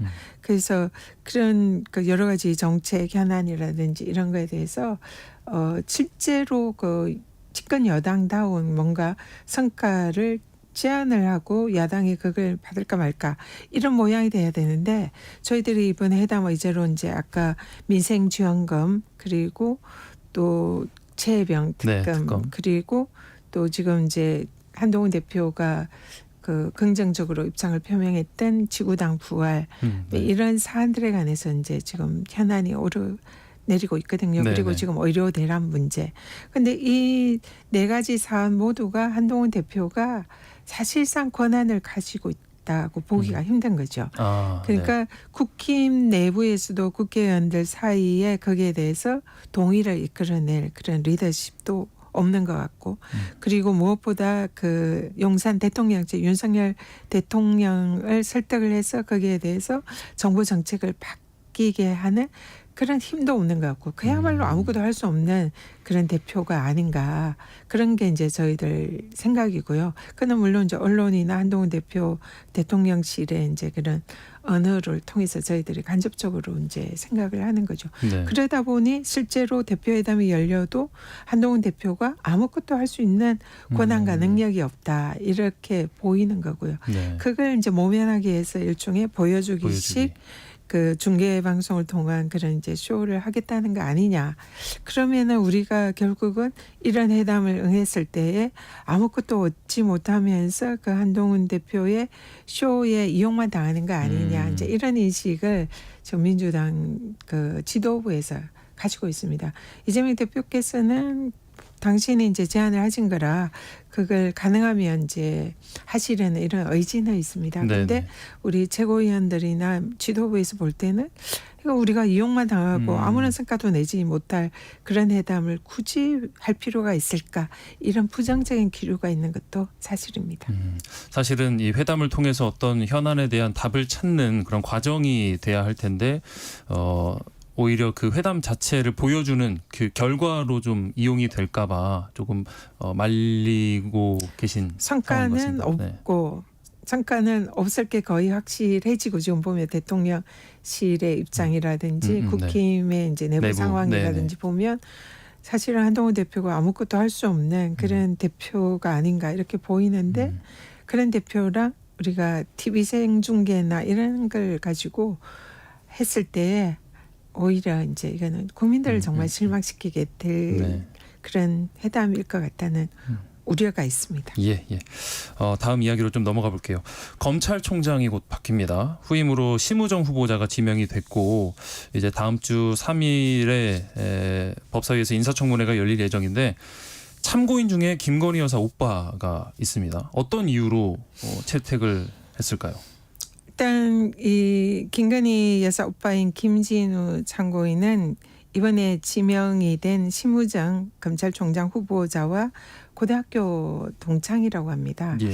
그래서 이런 좀 사적인 인연이 그 이 지명에 좀 영향을 미친 게 아닌가, 그 과정에서 어떤 역할을 했는가 이런 걸 이제 살펴볼 필요가 있고요. 그리고 어제 27일 날 국회 운영위에서 이제 나온 지적인데 이 김건희 여사 오빠가 정권의 초기에 그 대통령실 출입을 했다라는 이런 이제 의혹이 제기가 되고 있습니다. 네. 그리고 당시에 뭐 인사라든지 또 그런 회의에 참석을 해서 이런 전국에 영향을 미친 그런 이제 의혹이 제기가 되고 있습니다. 그래서 이런 심우정 후보자의 인사에 그런 개입의 여지가 없었는지 그래서 이런 사적인 인연이 이런 검찰총장이라는 중차대한 그런 인사에 개입된 것은 아닌지 만약에 그게 사실이라면 이는 엄청난 국정농단이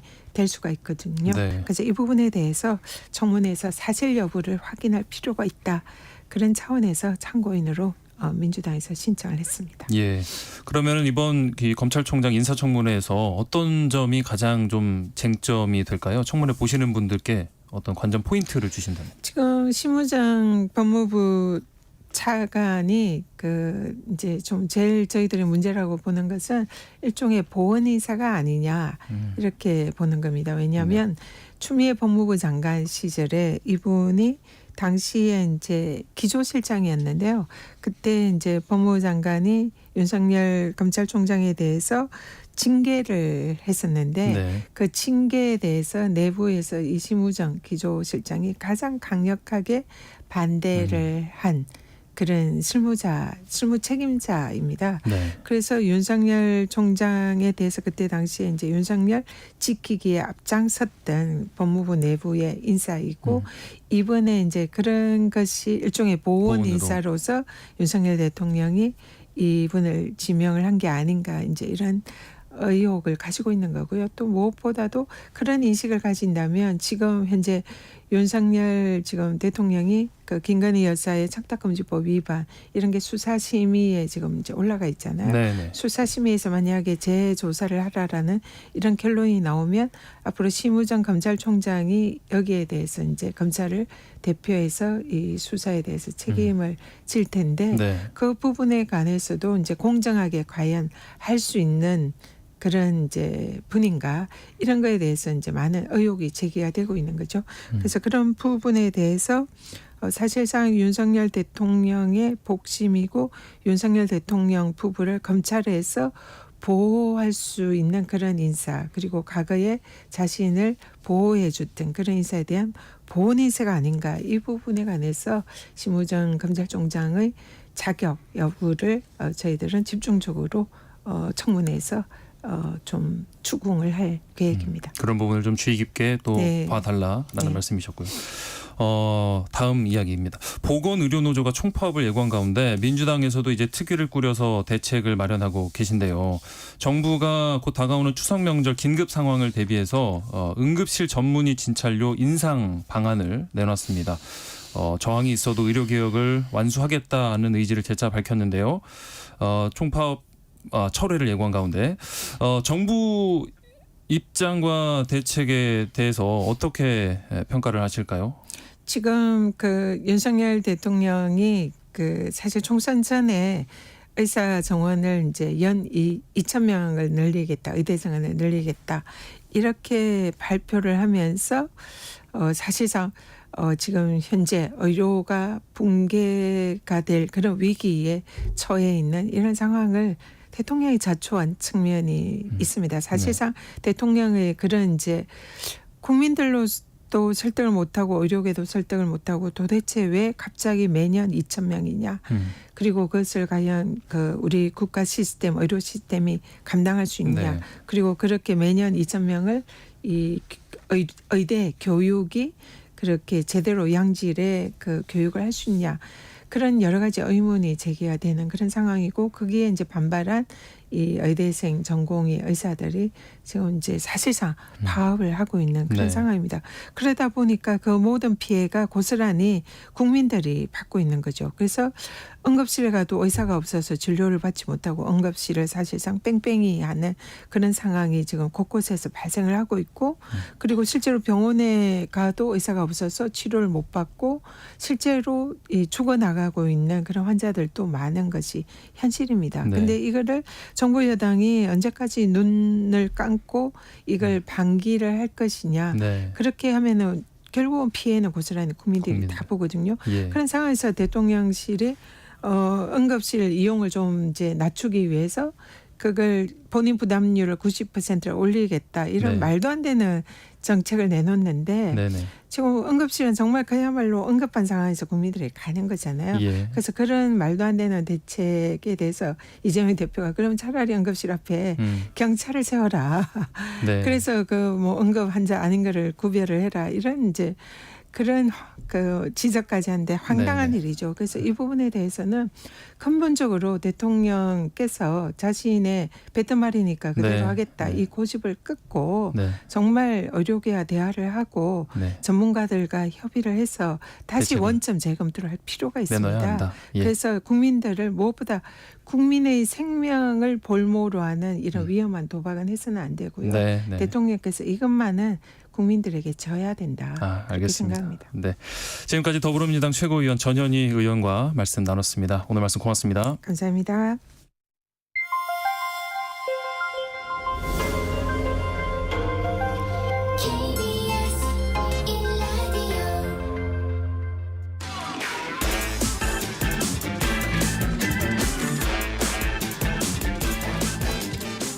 네, 한 번 더 뉴스 시간입니다. 오늘은 한국경제신문 최형창 기자와 함께합니다. 안녕하십니까? 네, 안녕하세요. 네, 최근에 이 인공지능 이미지 합성 기술을 이용한 딥페이크 성착취물 피해가 속출하고 있는데 이른바 서울대 N번방 사태 음란물 유포 공범 1심 선고가 어제 나왔죠. 예, 서울대 동문 한 여성 66명이 이제 예. 피해자였던 그 사건인데요. 지금 어제 이제 1심 판결이 이제 공범에 먼저 나왔습니다. 공범 예. 28살 남성 박모 씨에게 법원이 1심에서 징역 5년을 선고했는데요. 피해 여성 한 명을 12번 불법 촬영하고 예. 또 12명의 촬영물을 무단으로 편집 합성해서 허위 영상물 무려 419개 제작한 혐의입니다. 지금 이런 관련 혐의가 모두 유죄로 인정됐고요. 재판부는 피해자 인격을 몰살하는 것으로 그 엄벌이 요구된다 이렇게 강조했습니다. 네. 서울대 N번방 사태는 지난 5월에 드러난 사건이 이제 법원 판단이 나온 건데요. 문제는 이 외에도 피해 사례가 곳곳에 있는데 이 피해 규모가 어느 정도 되나요, 지금? 예, 지금 여성부 쪽 기관에 따르면은 올해 1월부터 8월 25일까지 이 디지털 성범죄 피해자 지원 센터라고 있습니다. 여기 예. 지금 지원 요청을 한 사람이 781명입니다. 예. 더 큰 충격은 이 중에 37%인 288명이 10대 이하라는 거예요. 아이고, 네. 예, 미성년자 피해가 심각하다는 거죠. 이런 추세라면 올해 딥페이크 피해자는 총 1,000명을 넘길 것으로 전망이 나오고 있습니다. 네. 교육부가 조사한 것도 있어요. 교육부가 전국 교육청을 통해서 파악한 결과 올해 들어서 접수된 학생 교원의 딥페이크 피해 건수가 196건입니다. 네. 피해자 중 학생이 186명이고 교원이 10명이었거든요. 그 중에서 이제 중학생이 100명, 고등학생 78명, 그리고 초등학생도 8명이 있었는데요. 예. 근데 이게 빙산의 일각이라는 얘기가 있습니다. 그러니까 전교조가 또 그제부터 지금 교사 학생들을 대상으로 딥페이크 성범죄 실태 조사를 벌이고 있는데 어제 오전까지 피해 건수가 1,400여 건이 됩니다. 1,400여 건. 예. 이러다 보니까 사실 사진을 소셜미디어 상에 올리는 것도 좀 조심스러워서 사진 작가나 모델들도 사진을 내리고 있다면서요. 그렇습니다. 지금 사진 작가들 경우에는 소셜 미디어를 통해서 자신의 인물 사진 작품을 홍보하기도 하고 또 촬영 의뢰인을 모집하는데 이 게시한 모델 사진이 딥페이크 범죄에 사용될까 봐 좀 이런 결단을 내린 거예요. 네. 한 사진 작가의 경우에는 게시글 550건 중에 500건 가까이를 지금 SNS에서 내렸다는 겁니다. 네. 지금 모델들한테도 사진을 내려달라는 요청이 계속 오고 있다는 거예요. 근데 이런 와중에 또 어떤 프리랜서 모델의 경우 개인 계정에 사진을 내리고 싶어도 이미 계약된 사항이 있어서 지금 못 내리는 상황이라 전전긍긍해하고 있다. 이런 소식도 들려오고 있고요. 예. 또 이 해킹을 우려해서 아예 소셜미디어 계정을 삭제하는 사진 작가나 모델도 나오고 있습니다. 최근에 이제 윤석열 대통령도 이에 대해서 좀 엄정 대응을 하라는 지침을 내렸는데 정부 움직임은 좀 어떻습니까? 지금 아무래도 이제 미성년 학생들 피해가 심각한 만큼 교육부가 적극적으로 나서고 있는데요. 교육부는 접수된 피해 중 179건에 대해서 수사를 의뢰하고요. 교육부 차관을 단장으로 한 학교 딥페이크 대응 긴급 조직 구성을 했습니다. 예. 이 TF는 매주 학교 딥페이크 사안을 조사하고요. 또 아무래도 이제 뭐 수사를 통해서 잡아야 되는 것도 있지만은 피해 학생들에 대한 정신건강 좀 관리도 필요하거든요. 네네. 뭐 최대 300만 원 지원하는 등 피해자 지원에 나섭니다. 다음 달부터 전문가, 유관기관, 시도교육청 자문단 운영하고요. 또 일선 교육청에다가는 학생들에게 개인정보 유출 주의를 당부하는 예방교육도 강화하겠다 이렇게 방침을 세웠습니다. 네. 방송통신위원회도 어제 긴급회의를 열었는데요. 국내 주요 포털 사이트는 물론 텔레그램과 페이스북, X, 인스타그램, 유튜브 이런 글로벌 온라인 플랫폼 사업자들과 협의체를 구성하기로 했는데요. 근데 사실 가장 문제는 텔레그램인데 아직 텔레그램이 확실히 들어와 있진 않거든요. 네. 텔레그램도 향후에 공식적으로 협의체에 등재해서 자율 삭제도 유도할 예정이다. 이게 밝혔습니다. 네. 가해자 처벌이 참 중요할 텐데 경찰 수사는 어떻게 진행되고 있을까요? 짧게 말씀 부탁드립니다. 지금 서울경찰청 사이버수사대가 이제 어제 이렇게 일명 텔레그램 봇이라고 하죠. 네. 이런 것들을 지금 조사 중에 있고요. 어쨌든 지금 TF를 조직해서 딥페이크 성범죄 허위 영상물 집증 대응에 나섰습니다. 예. 딥페이크 공포에 대해서 한국경제신문 최영창 기자와 짧게 이야기 나눠봤습니다. 오늘 말씀 고맙습니다. 감사합니다. 네.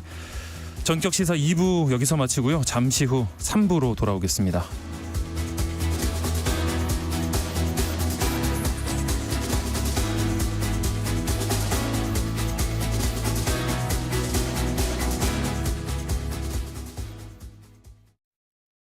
(2024년 10월 1일부터) 폐기물 처리 현장 정보 전송 의무화가 사업장 일반 폐기물과 수출입 폐기물까지 확대 시행됩니다. 사업장 폐기물의 올바른 처리와 안전하고 투명한 관리를 위해 꼭 기억하세요.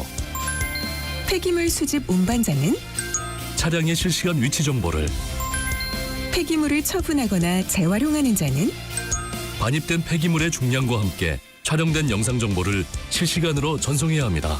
보다 자세한 사항은 폐기물 처리 현장 정보 관리 시스템 홈페이지를 참고하세요.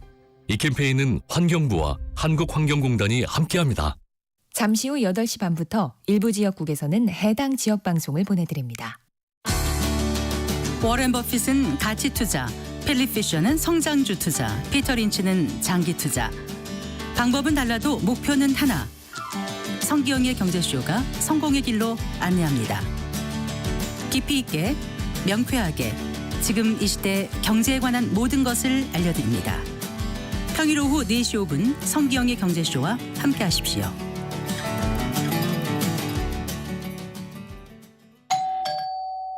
편지 왔습니다. 퇴근길 지친 당신에게 힘이 되는 뉴스를 전해드립니다. 매일 저녁 5시 5분 당신과 함께 읽는 세상 이야기 KBS 1라디오 뉴스레터 K. 지금 시각은 8시 30분입니다. KBS.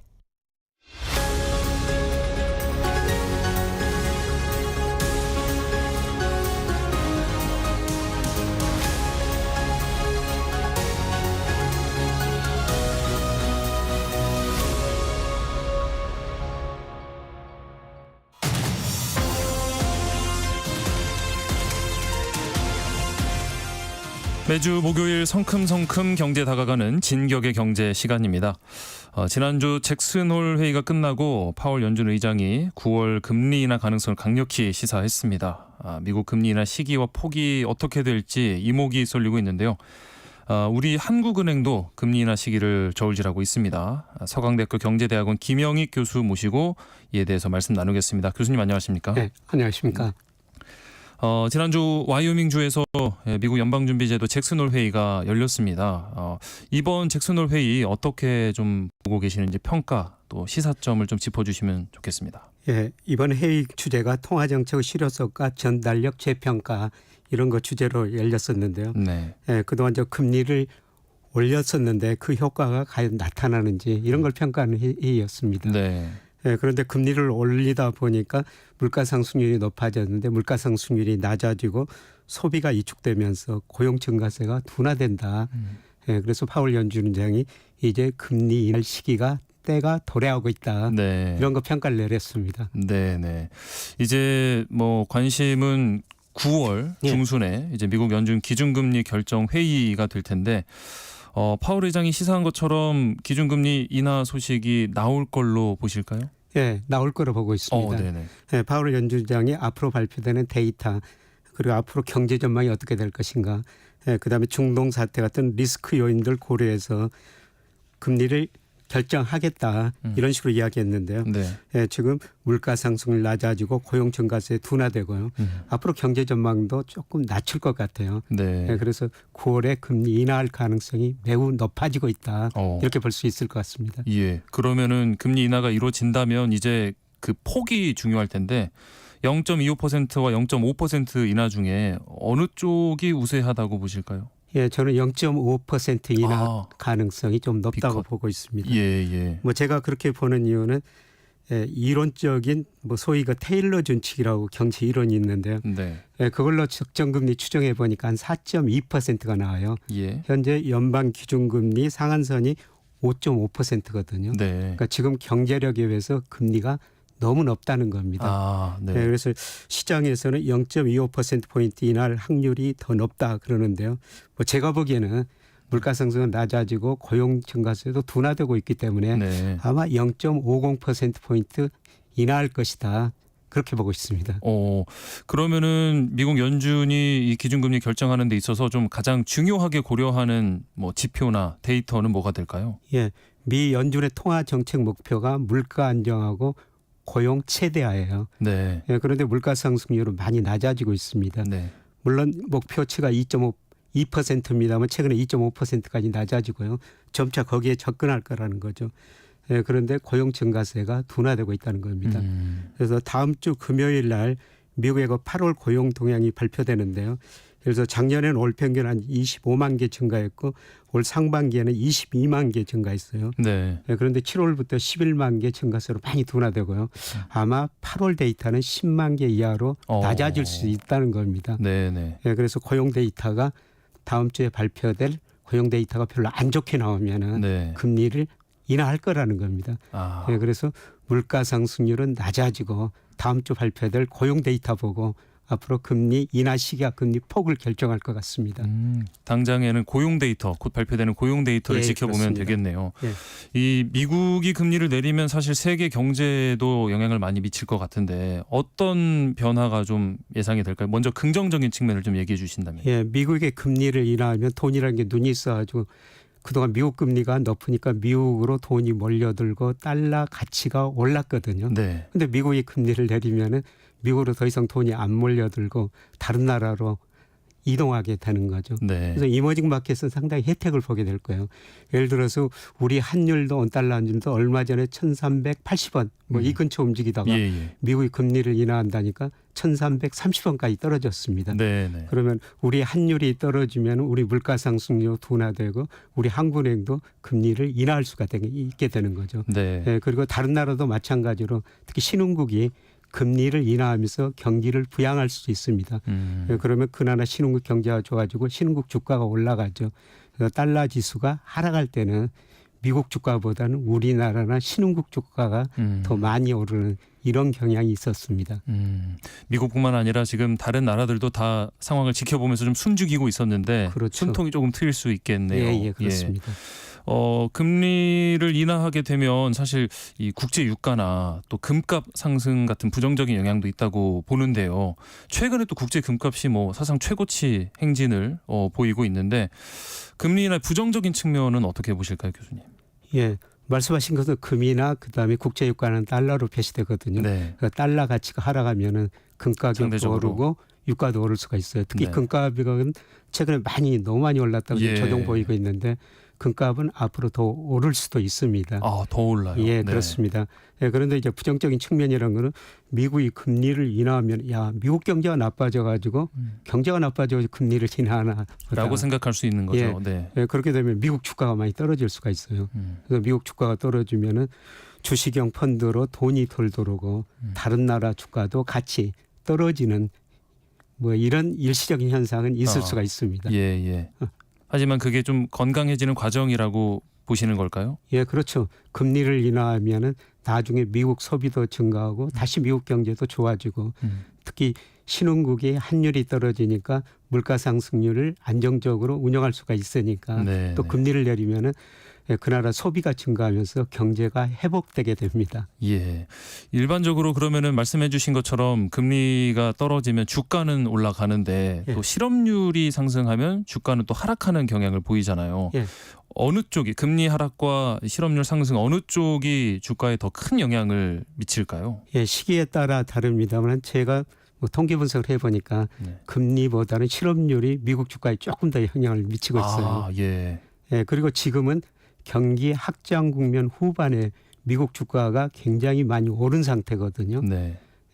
이런 시기에는 금리보다는 실업률이 주가에 더 많은 영향을 미치게 됩니다. 그래서 앞서 말씀드렸지만 다음 주 금요일 날 미국 고용 통계 실업률이 발표가 됩니다만은 실업률이 올라가 버리면은 금리 하락폭보다 실업률이 더 올라가면 미국 주가가 떨어지게 됩니다. 지금 금리보다는 실업률이 더 관심의 대상인 것 같습니다.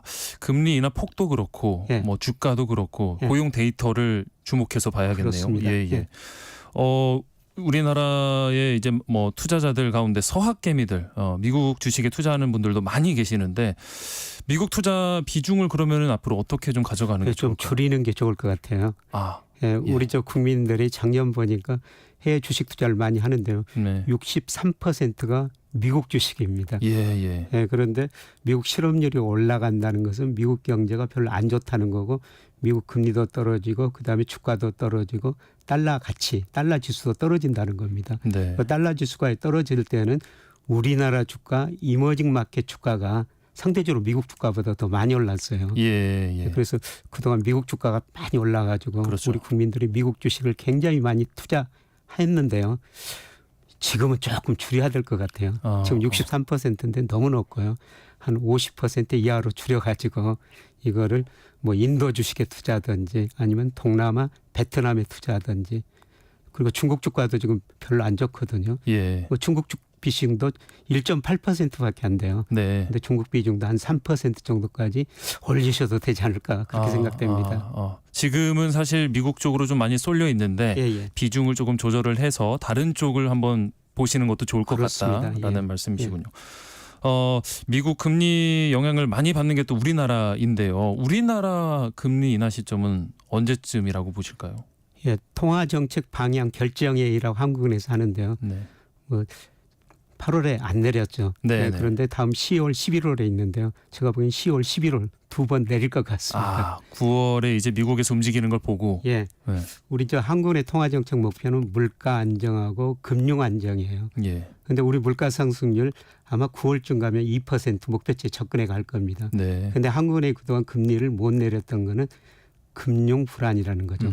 지금 수도권 집값이 많이 올라가고 예, 그다음에 가계대출이 너무 많이 늘어난다는 겁니다. 예, 이것 때문에 금리를 못 내렸다. 예, 그런 식인데요.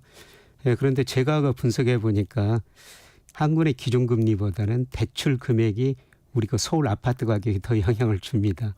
네. 예, 그래서 이제 물가 상승 좀 낮아지고 뭐 집값 찾기 위해서 정부가 그 대출 규제하고 있지 않습니까? 네네. 예, 그래서 아마 10월에는 한국은행도 금리 인하할 것 같습니다. 우리 지금 한국은행 기준금리가 3.50%인데요. 네. 아마 10월에 0.25%포인트 인하하고 11월에도 한 번 더 인하할 것 같습니다. 인하의 어떤 시작이 될 수 예, 있겠네요. 그렇습니다. 네. 예. 방금 말씀하신 것처럼 최근에 가계대출이 증가하고 있다는 얘기가 여기저기서 들리는데 가계부채 이 증가가 어느 정도 수준일까요 지금? 예, 가계 신용이라고 그러는데요. 네. 예, 가계 부채입니다. 우리 가계가 금융에서 얼마나 대출했고 신용카드를 얼마나 썼느냐. 이게 그 1896조 6월 말 현재요. 1896조요. 예. 네. 예, 그리고 그 2분기 한 14조 정도 늘어났어요. 예. 계속 좀 늘어나고 있죠. 예, 그런데 그래도 좀 긍정적인 측면은 네. 예, 가계 부채가 작년 동기 대비 작년 2분기 대비 1.9% 증가했거든요. 예, 그런데 명목 GDP는요. 1분기에 7.3% 증가했어요. 그러니까 명목 GDP가 증가하면 가계부채도 증가할 수 있죠. 네네. 예, 그런데 다행스럽게도 가계부채 증가율이 명목 GDP 상승률보다는 좀 낮으니까요. 네네. 흔히들 우리 가계부채가 높다 그러는데 GDP에 비해서 가계부채가 100%가 넘었어요.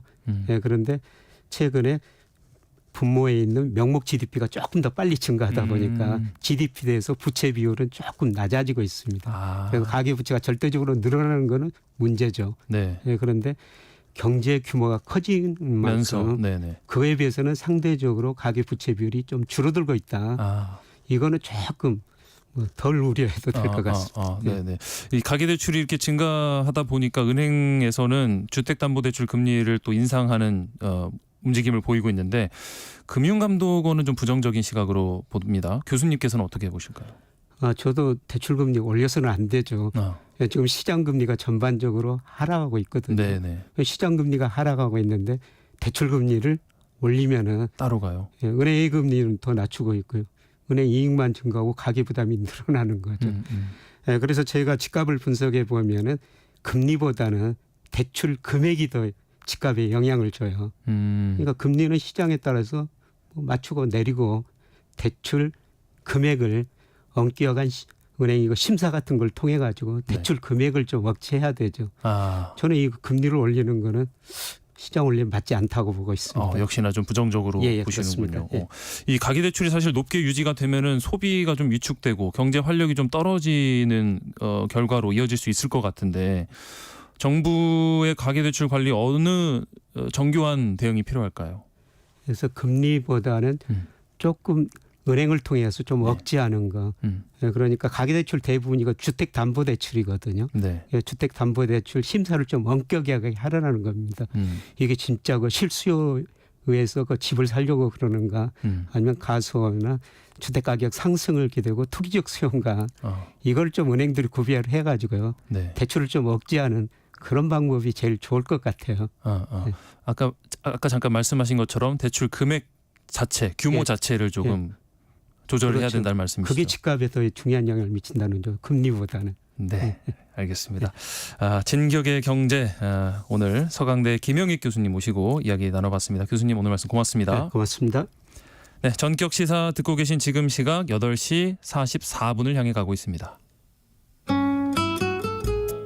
이 시각 교통정보입니다. 지금 서울 시내에서는 강변북로 구리 방향 행주대교에서 반포대교까지 막힙니다.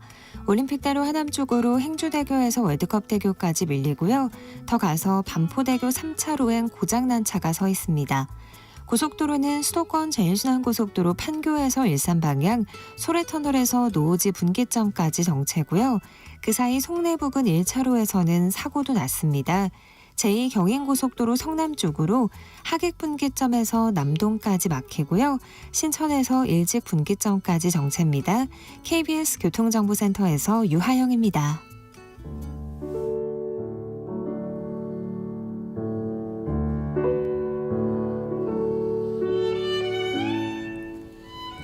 매주 목요일 문화 이슈를 다루는 문화 이슈, 김헌식 문화평론가 나와 계십니다. 안녕하십니까? 네, 안녕하세요. 네. 민희진 전 대표가 그룹 뉴진스의 소속사 어도어 대표직 해임을 당했습니다. 이에 대해서 또 민 대표가 반발하고 나섰죠. 그렇습니다. 이제 하이브는 앞서서 27일에 이사회를 열어서 민희진 대표가 자발적으로 물러난 것처럼 이렇게 알리는 그런 상황이 됐는데 여기에 대해서 이제 반발을 했습니다. 그래서 자신의 의사에 의해서 대표직에서 물러나고 프로듀싱, 그러니까 제작만 담당하겠다라고 한 것처럼 이렇게 알려진 것이 사실이 아니다 이렇게 얘기를 했고요. 또 주주간 계약, 그러니까 하이브하고 민희진 대표 사이의 계약에 관련돼서는 5년 동안 민희진 대표가 이제 대표이사 및 사내이사 직위를 유지할 수 있도록 해야 되는데 지금 아직 5년이 안 됐는데 이렇게 이제 해임시킨 것은 적절하지 않다 이렇게 얘기를 하면서 주주간 계약의 해지를 주장하는 이는 아무런 근거가 없고 주주간 계약의 해지를 인정한 사실도 없다. 이거는 앞선 법원의 결정을 무시하는 것이다. 이렇게 언급을 했습니다. 예. 어도 이사회 절차상 문제도 거론을 했습니다. 어떤 문제 있다고 지금 주장을 하고 있는 건가요? 네, 일단 이사회 소집 통지 기간이 이제 하루밖에 안 돼 가지고 이런 부분이 정관 개정을 통해서 너무 급조한 거다. 그래서 대표이사 해임을 염두에 두고 대응할 시간적 여유를 주지 않기 위한 사전 조치 아니었느냐 이런 점을 지적을 했고요. 특히 대표이사에서 물러나고 뉴진스 프로듀싱을 계속한다고 밝혔는데 이는 전혀 협의된 바가 없다. 회사에서 일방적으로 통보한 것이다. 이렇게 언급을 했습니다. 그래서 구체적으로는 프로듀싱 업무만 담당하겠다고 한 것처럼 이렇게 알린 것은 언론 플레이 하는 것이고 이건 대중을 기만하는 것이다. 이렇게까지 민희진 변호인 측이 대답을 했습니다. 예. 사실 민 대표 기자회견이 굉장히 이슈가 되기도 했었고 양측이 팽팽하게 맞서는 모습이 다시 이제 보이면서 법적 공방이 앞으로 더 늘어나겠네요. 네, 그렇습니다. 이제 27일에 그런 이사회 결정 이후에 민희 대표가 한 방송 뉴스 인터뷰를 했는데요. 짧지만 이런 얘기를 했습니다. 저도 계획이 있다. 제가 이기고 싶은 게 선례를 좀 만들어야 이렇게 안 당한다. 그래서 저도 한번 죽기 살기로 한번 해보는 거다라는 그런 인터뷰를 했는데요. 이 변호인 측은 당연히 법적으로 대응할 것이다 이렇게 입장을 밝혔습니다. 그런데 방법과 시점에 대해서는 논의 중이다고 밝혔는데요. 일단 앞서서 문제가 됐던 주주간 계약을 해지하고 법정 다툼을 할 것인지 아니면 주주간 계약을 유지하고 계약 내용을 그러니까 5년 동안 대표직 유지 등을 이행하도록 요구하면서 법정 다툼을 할 것인지에 대해서 논의를 하고 있다 이렇게 언급하고 있는데 업계에서는 이제 하이브가 제기한 주주간 계약 해제 확인의 소송이 벌어지게 되면 여기에 대해서 적극적으로 방어권을 민희진 대표 측이 행사할 것이다라고 전망을 하고 있습니다. 그렇지만 이 외에도 뭐 업무상 배임 혐의로 형사고발된 사안도 있고 또 명예훼손이나 업무 방해권으로 관련돼서 다른 레이블에 이제 소송당한 것도 있기 때문에 이런 부분들이 계속 당분간 치열한 공방을 예고할 것 같습니다. 네, 사실 팬들 입장에서는 뭐 민 전 대표와 회사 이런 뭐 다툼보다도 이게 뉴진스에 어떤 영향을 미칠 것인가에 더 걱정이 많을 것 같거든요. 네. 일단 뉴진스의 프로듀싱을 담당하겠다라고 본인이 뭐 이제 한 것처럼 알려졌습니다. 본인은 예. 그런 적이 없다라고 했는데 네. 그렇다고 그래가지고 프로듀싱을 그만둘 수는 없는 것 아니냐라는 그런 좀 약간 이제 곤란한 상황이 될 수도 있을 것 같습니다. 예.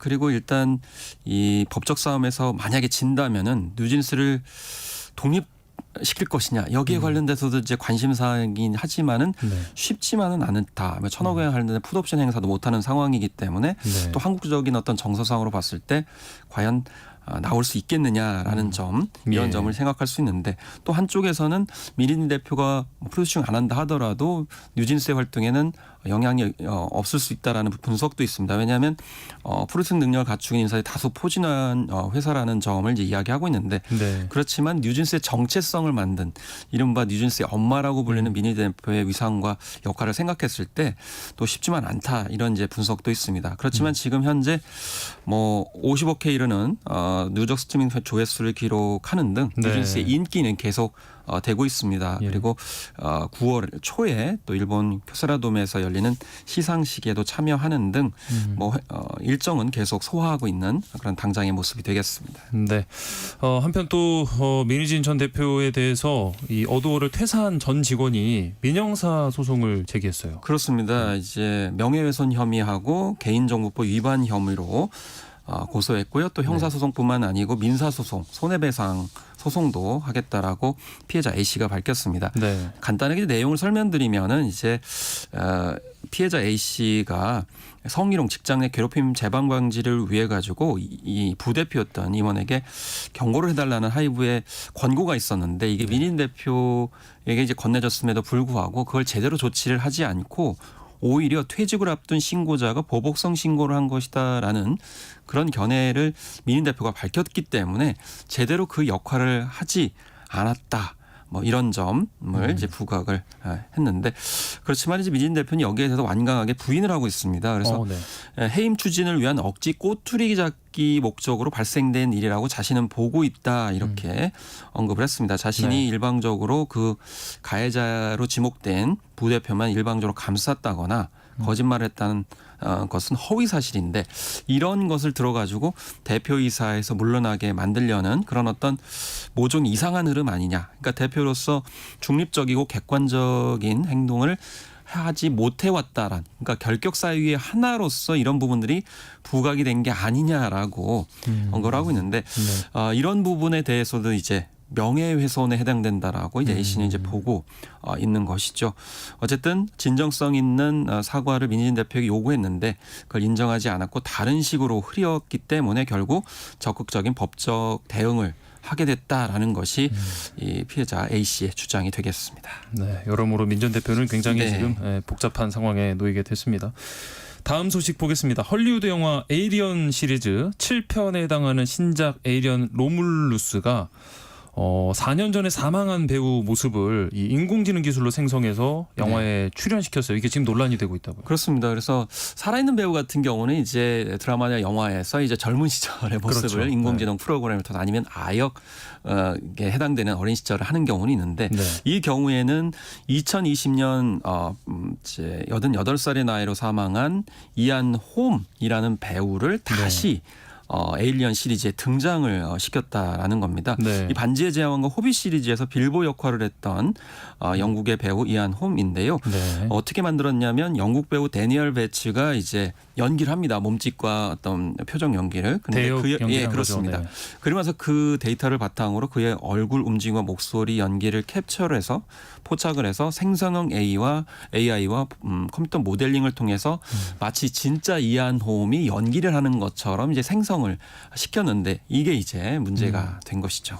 그런데 이를 두고 이제 영화 팬들이나 비평가들은 이게 사망한 배우를 좀 살려내서 디지털 강령수를 한 게 아니냐 이런 비판의 목소리가 좀 나오고 있습니다. 그렇습니다. 지식재산권이 있는데 죽은 사람을 왜 쉬게 놔두겠느냐 뭐 이런 식으로 BBC가 약간 비꼬면서 이제 비판을 했습니다. 인간 생명 존중보다는 이윤을 앞세우는 거대 대기업의 영향력이라고 꼬집었고요. 또 단순히 진실은 이것이 나쁘게 보일 뿐만 아니라 전체적으로 나쁜 아이디어라고 비판한 그런 매체도 있었고 특히 영화 팬들이 이한홈에게 너무 무례하다, 미적으로도 실패했다 이런 비판을 쏟아냈습니다. 그러면 연출한 감독은 뭐라고 하나요? 그러니까 어느 날 그냥 갑자기 우연히 한 게 아니라는 점을 부각을 했습니다. 그리고 동의도 받았다. 그래서 페데 알바레즈 감독은 그동안 인조인간 캐릭터를 잘 살펴보고 신작에 어떤 캐릭터가 좋을까라는 것을 굉장히 고민을 많이 했다. 급조한 게 아니다라는 것을 얘기하면서 또 이안홈의 부인과 상의를 해서 동의를 받았고 그다음에 에일리언 시리즈에서 이제 감독을 했던 리들리 스콧 감독에게도 협의를 했다라는 점에서 뭐 이 두 당사자가 제안을 받아들였고 크게 반겼기 때문에 문제가 없다라는 입장을 밝혔습니다. 사실은 이제 고인이 된 연기자를 이렇게 첨단 기술의 힘으로 되살려서 스크린에 보이는 그런 할리우드 시도가 오래 전부터 있었잖아요. 그렇습니다. 1994년작인 크로우가 대표적입니다. 이때 촬영 도중에 총기 오발 사고로 브랜든 리가 목숨을 잃었어요. 그러니까 이 대역의 몸을 합성을 해가지고 영화를 완성했는데 이때는 좀 호평이 있었습니다. 그리고 분노의 질주 더 세븐에도 마찬가지로 양대 기둥이었던 폴 워커가 갑자기 교통사고를 당했거든요. 맞습니다. 그래서 이게 모두 다 삭제가 되면 이제 줄거리 자체가 위협이 되기 때문에 동생을 이제 대역 삼아 가지고 완성을 해서 이때도 좀 그래도 잘 넘어간 그런 편이었습니다. 근데 이제 이번 편 같은 경우는 문제가 되는 게 뭐냐면요. 핵심적으로 말씀을 드리면 너무 부정적인 캐릭터로 나온 거예요. 긍정적인 캐릭터가 아니에요. 역할이. 사악한 음모까지 꾸미는 모습으로 나오니까 결과적으로는 본인이 그거를 살아생전에 동의했을까라는 생각이 들고 또 영화 미적으로도 저렇게 호감이 아니고 그리고 그를 사랑하는 팬들이 과연 좋아할까 이런 이제 있기 때문에 그래서 인공지능으로 목숨을 잃은 캐릭터를 살아나게 했다는 것 자체가 문제가 아니고 그 캐릭터의 성격 또 미적 감각 그리고 의도 이런 것이 무엇보다 중요하다라는 그런 사례가 되겠습니다. 네. 다음 이야기 짧게 또 이야기 나눠볼게요. 드라마 파친코 원작자인 이민진 작가가 방탄소년단 슈가를 좀 응원하는 듯한 게시물로 논란이 되고 있습니다. 그렇습니다. SNS에 보라색 하트를 표시를 했는데요. 그 사진과 함께요. 근데 이 보라색은 방탄소년단의 그런 색깔이죠. 상징 색깔이죠. 그리고 보라해라는 뜻을 가지고 있는데 이게 뭐냐면 영원히 끝까지 사랑할 것이다라는 의미를 가지고 있거든요. 그러니까 구체적인 말은 없지만 슈가에 대해서 긍정적인 그런 지지와 응원을 얘기하고 있는데 여기에 대해서 좀 논란이 있습니다. 그래서 하트 하나가 음주운전 옹호로 읽히는 건 논리의 비약이 아닌가. 이런 이제 글도 있고 이제 본인 생각 올릴 수도 있지 이런 것까지 검열해야 되나 이런 목소리 있으나는 외국에 살면 음주운전에 대해서 관대해지나 이런 반응도 있습니다. 지금 현재 국내와 해외 팬들의 온도차가 있거든요. 국내에서는 KBS를 포함한 지상파 3사에 출연 안 되고 이러면은 좀 방탄소년단의 입지가 좀 좁아지니까 좀 반대 목소리가 많고 해외에서는 오히려 이제 슈가를 옹호하면서 방탄소년단 전체를 좀 옹호하는 그런 팬들의 입장이 약간 엇갈리고 있는 상황입니다. 네, 다양한 문화 소식 김헌식 문화평론가와 이야기 나눠봤습니다. 고맙습니다. 네, 감사합니다.